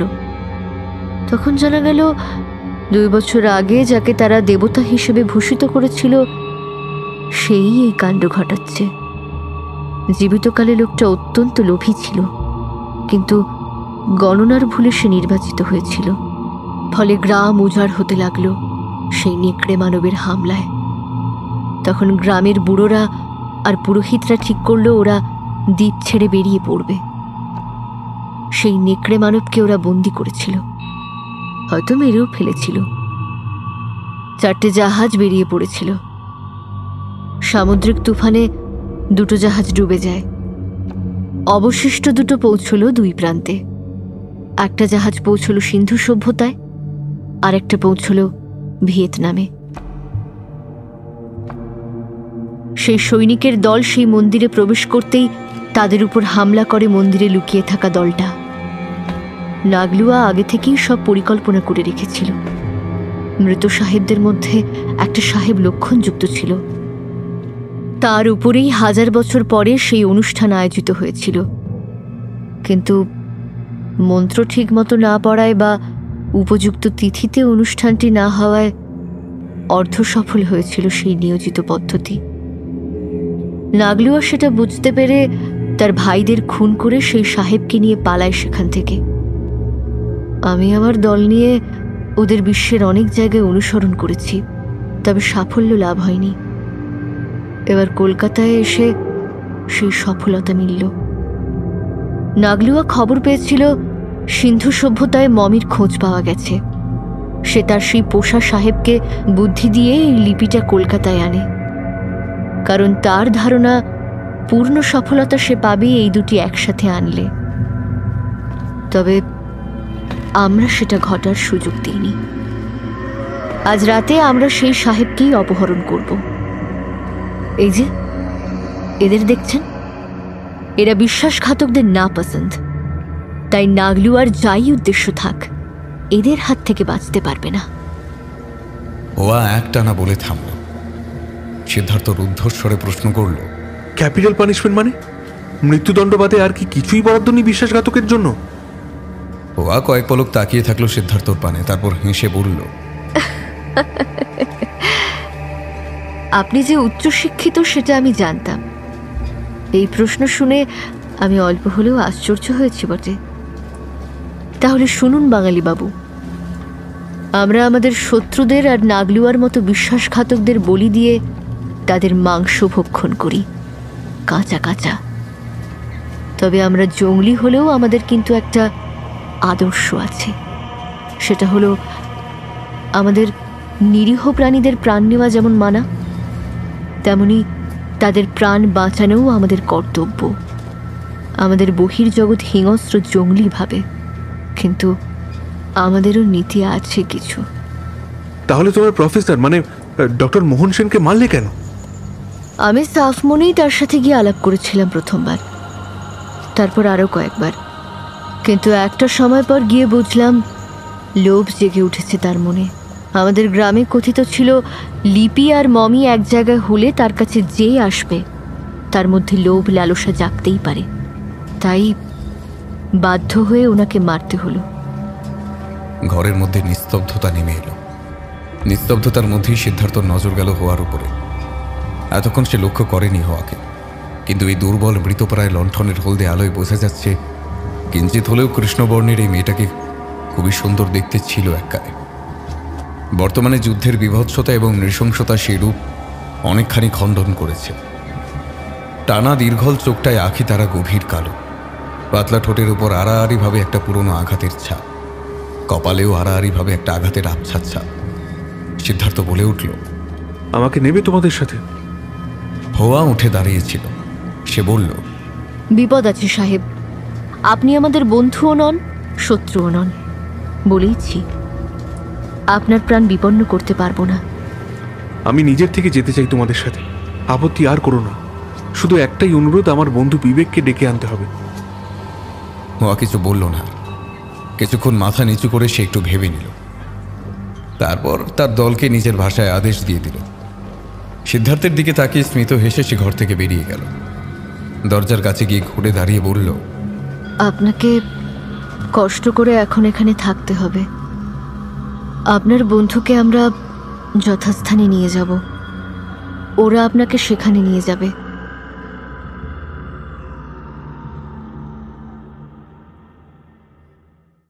জলাভূমির মাঝেই পুরনো গির্জাটা কত পুরনো সেটা জানা যায় না। ছাদ তার কবেই লুপ্ত হয়েছে। দেওয়ালগুলো অধিকাংশ ক্ষেত্রে আর নেই। স্থানীয় লোককথা অনুযায়ী দ্বিতীয় বিশ্বযুদ্ধের সময় এখানে জাপানি বোমা পড়েছিল, তার ফলে এই গির্জাটা ধ্বংসপ্রাপ্ত হয়েছিল। যিশুর বেদিটা এখন খালি। তখনকার পাদ্রী যিশুর মূর্তির কাছেই নতুন গির্জা স্থাপন করেছিল। সেই রিক্ত বেদি ঘিরেই এখন বসে আছে বেটে ভিয়েতনামিজ বন মানুষেরা। তাদের মুখে হোমের ভস্য দিয়ে বিচিত্র কারুকার্য করা। বেদিটার চারিদিকে অসংখ্য মোমবাতি জ্বলছে। ধুনো কর্পূর আরও কত কি মিশিয়ে মাঝারি মাপের ধনুচির মতো রূপোর পাত্রে আগুন ধিকি ধিকি করে চলছে। ধোঁয়াশা একটা সৃষ্টি হচ্ছে, সেটা গাঢ় হয়ে উঠছে সময় বিশেষে। জলাভূমির নিশাচর দমকা বাতাস সেটাকে ঘেঁটে দিয়ে চলে যাচ্ছে। সেই ধোঁয়ার মাঝে পাথরের বেদিটার উপরে শোয়ানো আছে জোসেফ টিমকে। তার গায়ে একটাও সুতো নেই। সে এখন অর্ধ চৈতন্য হয়ে নির্জীব হয়ে পড়ে আছে। তার হাত আর পাগুলো দড়ি দিয়ে ভাঙা ভারী চার্চের পাথরের সাথে বাঁধা। নাগলুয়াকে একপাশে একই অবস্থায় গবাদি পশুর মতো বাঁধা একটা মোটা পাথরের খুঁটিতে। তার উপর যে একপ্রস্থ অত্যাচার হয়েছে সেটা সেই আবছা আলোতে বোঝা যাচ্ছে। প্রহারের চোটে তার দুটো চোখ ফুলে ঢোল। মোটা উল্টোনো ঠোঁট কেটে গিয়ে আরও ভয়ঙ্কর রূপ ধারণ করেছে। আর নাকের কোনো চিহ্ন নেই, সেটা যেন মুখমণ্ডল থেকে উধাও হয়ে গেছে। তার খোলা পিঠে অসংখ্য ধারালো অস্ত্রের আঘাত, তার উপর এরা নুন মাখিয়ে দিয়েছে। ওয়া এখনো এসে উপস্থিত হয়নি। বিবেক নাকে রুমাল চাপা দিয়ে বসে আছে। সে এরই মধ্যে 2 থেকে 3 বার বমি করে ফেলেছে। এইসব দেখে সিদ্ধার্থ অবিচল হয়ে মগ্ন মৈনাক হয়ে বসে আছে। তার ষষ্ঠ ইন্দ্রিয় বলছে বারবার কোথাও একটা কিছু গণ্ডগোল আছে, কোনো এক শক্তি যেন কড়া নাড়ছে, কিন্তু কোথায় সেই দ্বার সেটারই খোঁজ পাওয়া যাচ্ছে না। মাঝে মাঝে সে বিবেকের পিঠে হাত বুলিয়ে দিচ্ছে। তার এই দাদার মতো বন্ধুকে ডেকে তার মনে হচ্ছে বড় ভুল করে ফেলেছে। চাঁদ আজ পূর্ণিমার। এই খণ্ডহর গির্জার ছাদ দিয়ে তার রূপালী জাল অনুপ্রবেশ করছে। মোমের নম্র অথচ তীব্র আলোর সাথে মিশ্রিত হয়ে সে পরিবেশটাকে আরও রহস্যময় করে তুলছে। বেদি ঘিরে যে বৃত্ত বনমানুষগুলো রচনা করেছে তার থেকে বেশ কিছুটা তফাতে ওরা দুজন বসে ভাঙা এক বেঞ্চের প্রান্তে। আরও কিছুক্ষণ সময় অতিক্রান্তের পরে মানুষগুলো করে মন্ত্র আওড়াতে লাগল। সেই শব্দ অনুরণিত হয়ে রূপ নিল হাজার মানুষের সমবেত কণ্ঠের। বিবেক একবার আশেপাশে চেয়ে দেখল, কিন্তু অন্ধকারের শূন্যতা ব্যতীত কিছুই তার নজরে পড়ল না।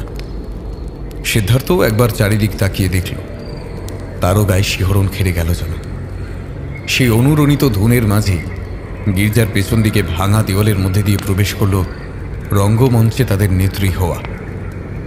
বক্ষ আর কোমরে জড়ানো লাল শালুর মতো বস্ত্র, হাতে আর পায়ে লতা চড়ানো ফুল সমেত, মাথায় তার নানাবিধ পক্ষীর পালকের মুকুট আর গলায় নরহার, চুলটা তার বাঁধা উঁচু চূড়ো করে। ডান দিকে পাথরের চোখের জায়গায় গর্ত। তার মন্থর ধীর পদক্ষেপে হাঁটা দেখে হঠাৎ ভ্রম হয়ে সে ভেসে ভেসে আসছে। সিদ্ধার্থ আর বিবেক অবাক হয়ে চেয়ে থাকল। রূপালী হলদে আলোয় তাদের মনে হলো ধরণীতে অবতারণা করেছে কোনো লৌকিক দেবী, সাধারণ কোনো মানবী নয়। তার রূপের ছটায় আশেপাশের সব অন্ধকার, সব মলিনতা ধুয়ে মুছে সাফ হয়ে যাচ্ছে। একটা মৃদু হাওয়া যাও বা বয়ে যাচ্ছিল, সেটাও যেন আচমকা বন্ধ হয়ে গেল। গোয়াকে অনুসরণ করছে আরও কিছু বেটে বনো মানুষ। 4 জনের কাঁধে একটা শিলা আর 6 জনের কাঁধে আদিম শিয়ালের মমি। বেদির সামনে এসে তারা থামল। পাথরের বেদির সামনে একটা কাঠের তক্তা এনে রাখা হলো, আর একটা চেয়ার যার পায়া আছে পিঠ নেই, সেই তক্তার উপর মমিটাকে শায়িত করা হলো, আর চেয়ারের ধ্বংসস্তূপের উপর শিলাটা।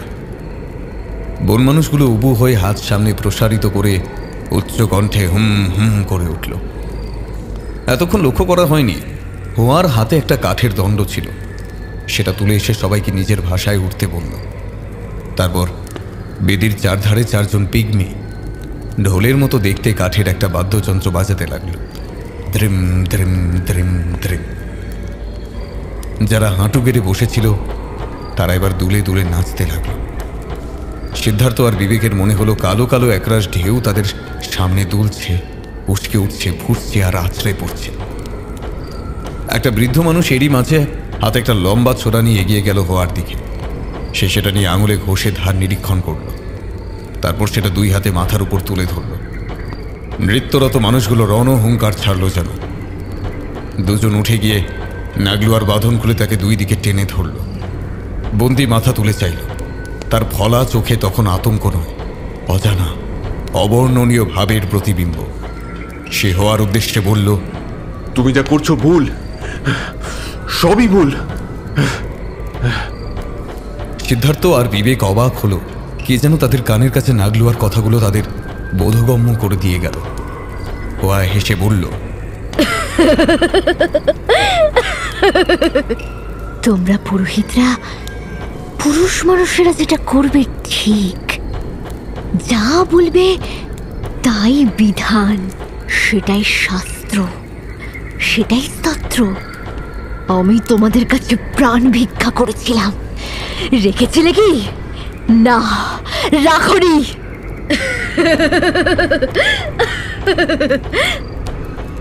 হোয়া হেসে উঠল, অট্টহাস্য। তারপর নাগলুয়ার সামনে গিয়ে তাকে হিস হিস করে কিছু একটা বলল। তারপরই চোখের পলকে আমূল বিধিয়ে দিল ছোড়ার ফলাটা বন্দি নাগলুয়ার কণ্ঠনালী লক্ষ্য করে। উচ্ছ্বাসে উৎসাহে মানুষগুলো আবার সিংহনাদ করে উঠল। হোয়া ফলাটা চেটে নিয়ে কিছু একটা বলল। কয়েকজন কোমর থেকে ছোড়া বার করে এগিয়ে গেল প্রাণহীন দেহটার দিকে।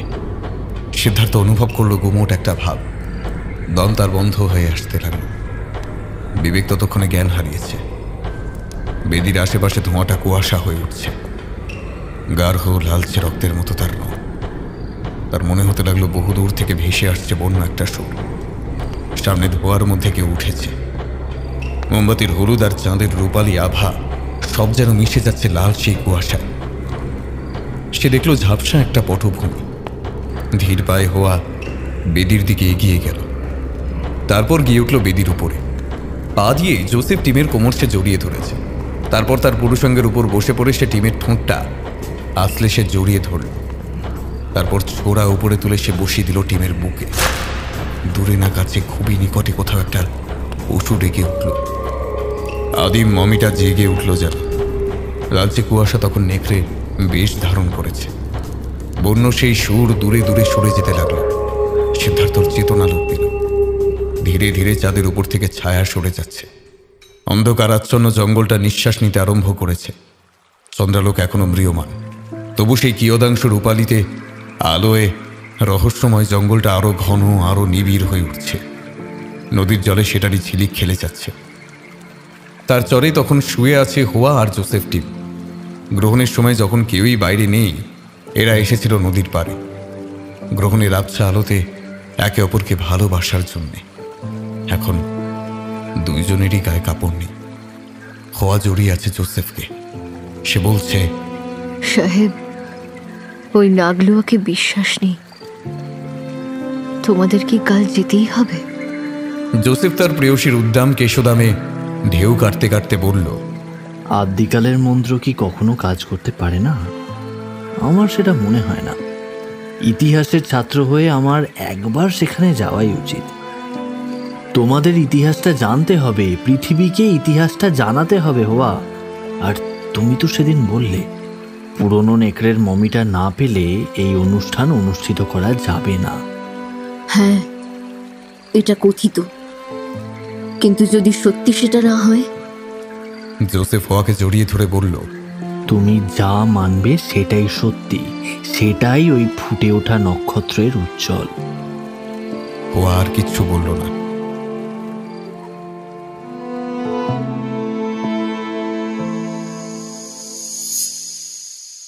বেলা পড়ে এসেছে।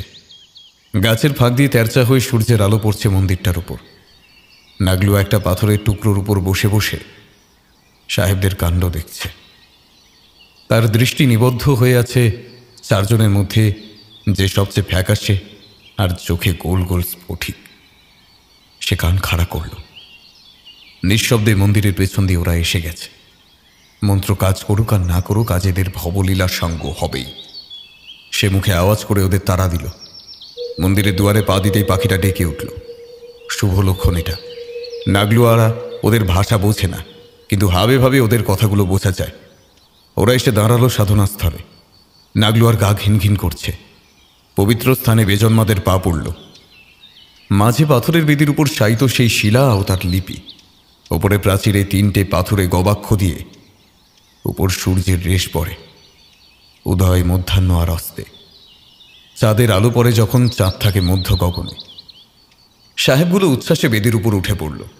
স্ফটিক পরা সাহেবটা রহস্যময় মশাল ফেলে খুঁটিয়ে দেখছে। এরই মাঝে বাঁধন যে আলগা হয়ে গেছে সেটা অ্যালবার্ট বুঝতে পারেনি। সেই সুযোগে জমে থাকা অন্ধকারে নাগলুয়া মিশে গেল। যতক্ষণে ওরা বুঝলো বিলম্ব হয়ে গেছে, ততক্ষণে একদল পিগমি ঝাঁপিয়ে পড়েছে ওদের উপর। 4 জনকে লতা দিয়ে শক্ত করে বাঁধল ওরা। সন্ধ্যাতে চাঁদের আলো যখন পড়ল সেই লিপির উপরে, তখন সেই দলটা বেদিকে ঘিরে প্রথমে নিচু স্বরে, তারপর ক্রমে উচ্চস্বরে স্তোত্র পাঠ করতে শুরু করল। 2 জন এগিয়ে এসে জোসেফকে তুলল, তারপর তার পরনের বস্ত্র ছিঁড়ে ফেলে দিল। বেদিতে শুইয়ে দিয়ে তার হাত পাগুলো 4 কোণে রাখা পাথরের খুঁটিতে বেঁধে নিল। মঞ্চ পড়তে পড়তে নাগলুয়া হাতে ছুরিটা নিয়ে সেই সাহেবের দিকে এগিয়ে গেল। মাথার উপরে সেটা তুলতেই তীর এসে বিদ্ধ করল ওর হাত। অন্ধকার থেকে বেরিয়ে এলো হোয়া। নাগলুয়া তাকে দেখে হুঙ্কার ছাড়ল, কিন্তু ওরা দেখলো ওদেরকে ঘিরে ফেলেছে আর একটা দল। অন্ধকারেই শুরু হলো একটা যুদ্ধ, ছুরি আর বল্লম দিয়ে। লড়াই তখন প্রবল চলছে। সৈন্যরাও ছাড়া পেয়ে বন্দুক তুলে নিয়েছে। তাদের গুলিতে কিছু বন মানুষ মারা পড়ল। এমনই সময় একটা চাপা গর্জনে সবার চলন স্তব্ধ হয়ে গেল। কেউই লক্ষ্য করেনি দেবকক্ষে একটা লালচে ধোঁয়াশার সৃষ্টি হয়েছে। সেটা ভেদ করে বেরিয়ে এলো একটা বিশাল আকার নেকড়ে বাঘ। বন মানুষেরা হাতের অস্ত্র ফেলে উবু হয়ে বসে সাষ্টাঙ্গে প্রণাম করতে লাগলো। নেকড়েটা ধীর লয়ে এগিয়ে আসতে লাগলো। একবার দাঁড়ালো, চারিদিকটা তাকিয়ে একটা হুঙ্কার ছাড়ল। কক্ষের দেওয়ালে দেওয়ালে সে ধাক্কা খেয়ে কানে তালা ধরিয়ে দিল। তারপর সে নিচু হলো, আর তখনই ঘটল 2টো ঘটনা। হোয়া মাটি থেকে উঠে ঝাঁপিয়ে পড়ল জোসেফের উপর। অ্যালবার্ট ম্যানিলার রাইফেল গর্জে উঠল সাথে সাথে। তার গুলি গিয়ে লাগলো হোয়ার চোখে। আর সেই নেকড়েটা ঝাঁপিয়ে পড়ল বেদির উপর। সবাই অবাক হয়ে দেখল একটা নেকড়ের ছায়ামূর্তি মিলিয়ে যেতে লাগলো সেই 2 দেহের মধ্যে। লালচে ধোঁয়াটা আরো ঘন গাঢ় হয়ে উঠল। কিছুক্ষণ সব চুপ। তারপর সেই ধোঁয়া ভেদ করে বেরিয়ে এলো 2টো নেকড়ে, যার চোখ দিয়ে রক্ত ঝরছে। সে প্রথমে অ্যালবার্টের মাথাটা টেনে শরীর থেকে আলাদা করে দিল। তারপর আশেপাশে আর যারা ছিল তাদের আছড়ে কামড়ে ভিন্ন করতে লাগলো। কিছুজন পালালো। নাগলুয়া দেখলো আর একটা নেকড়ে দুর্বল। সে ঠিক মতো দাঁড়াতে পারছে না। হাতের কাছে বর্ষাটা তুলে সে নিক্ষেপ করলো এক চোখ নেকড়ের দিকে।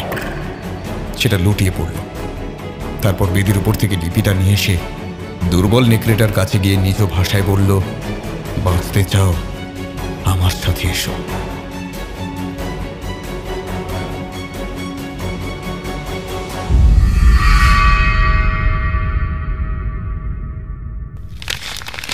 সিদ্ধার্থ চিঠিটা ভাঁজ করল।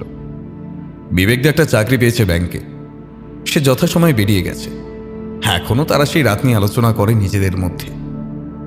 সাগরদা অনেকবার জিজ্ঞাসা করেছে সেই রাতের ব্যাপারে, কিন্তু ওরা কিছুই বলেনি। শহর থেকে অজানা আততায়ী বিদায় নেওয়ায় পুলিশও স্বস্তির নিঃশ্বাস ফেলেছে। তাদের বিবৃতি অনুযায়ী কোনো পাগলা বা ছিটগ্রস্ত মানুষের এটা কাণ্ড ছিল। সে ফিরে আসলে ওরা ধরে ফেলবে তাকে। সেই রাতের পর 6 মাস কেটে গেছে। এই চিঠিটা আজ সকালেই ডাকযোগে এসেছে। হোয়া পাঠিয়েছে আফ্রিকার পিলগ্রিমস রেস্ট নামক জায়গা থেকে। শেষটুকু পড়ার জন্য সে আবার ভাঁজ খুঁড়ল। সাহেব, আদিম নেকড়ের শক্তি ভাগ হয়ে গিয়েছিল সেদিন, যা অধিকাংশ আমার মধ্যেই স্থাপিত হয়েছিল। শিলা আর মমির থেকে দূরে থাকার দরুন আমার শক্তির উন্মোচন হচ্ছিল না। কলকাতায় যখন এই 2টো এক হলো, তখন আমার শক্তি বৃদ্ধি পেল। থেম সাহেবকে আমি ভালোবেসেছিলাম, সেও বেসেছিল। আমি তার যন্ত্রণা অনুভব করতে পারতাম। তাই তার মৃত্যু নিশ্চিত ছিল। শেষ মুহূর্তে সেটা সে বুঝেই ছিল। তাই নিজ হাতে তাকে হত্যা করে আমি নিজের শক্তি বৃদ্ধি ঘটাই। এখন আমি চললাম সবার থেকে দূরে। শিলাটা আমার কাছেই রইল, আর মমিটা আমি সেদিনই বিনষ্ট করেছি। বিদায় সাহেব। সিদ্ধার্থ চিঠিটা টেবিলের উপরে রেখে একটা সিগারেট ধরালো। মেঘ করে এসেছে, বৃষ্টি আবার নামলো বলে। জানলা দিয়ে সিদ্ধার্থ দেখলো এক ফোঁটা দু ফোঁটা পড়তে শুরু করেছে। পথচারীরা ছাতা খুলতে শুরু করেছে। আকাশের দিকে তাকাতে দেখা গেল পুঞ্জীভূত কৃষ্ণবর্ণের মেঘের দল। তার মনে হলো সৃষ্টি করছে এক আদিম এক চোখ নেকড়ের মুখাবয়ব।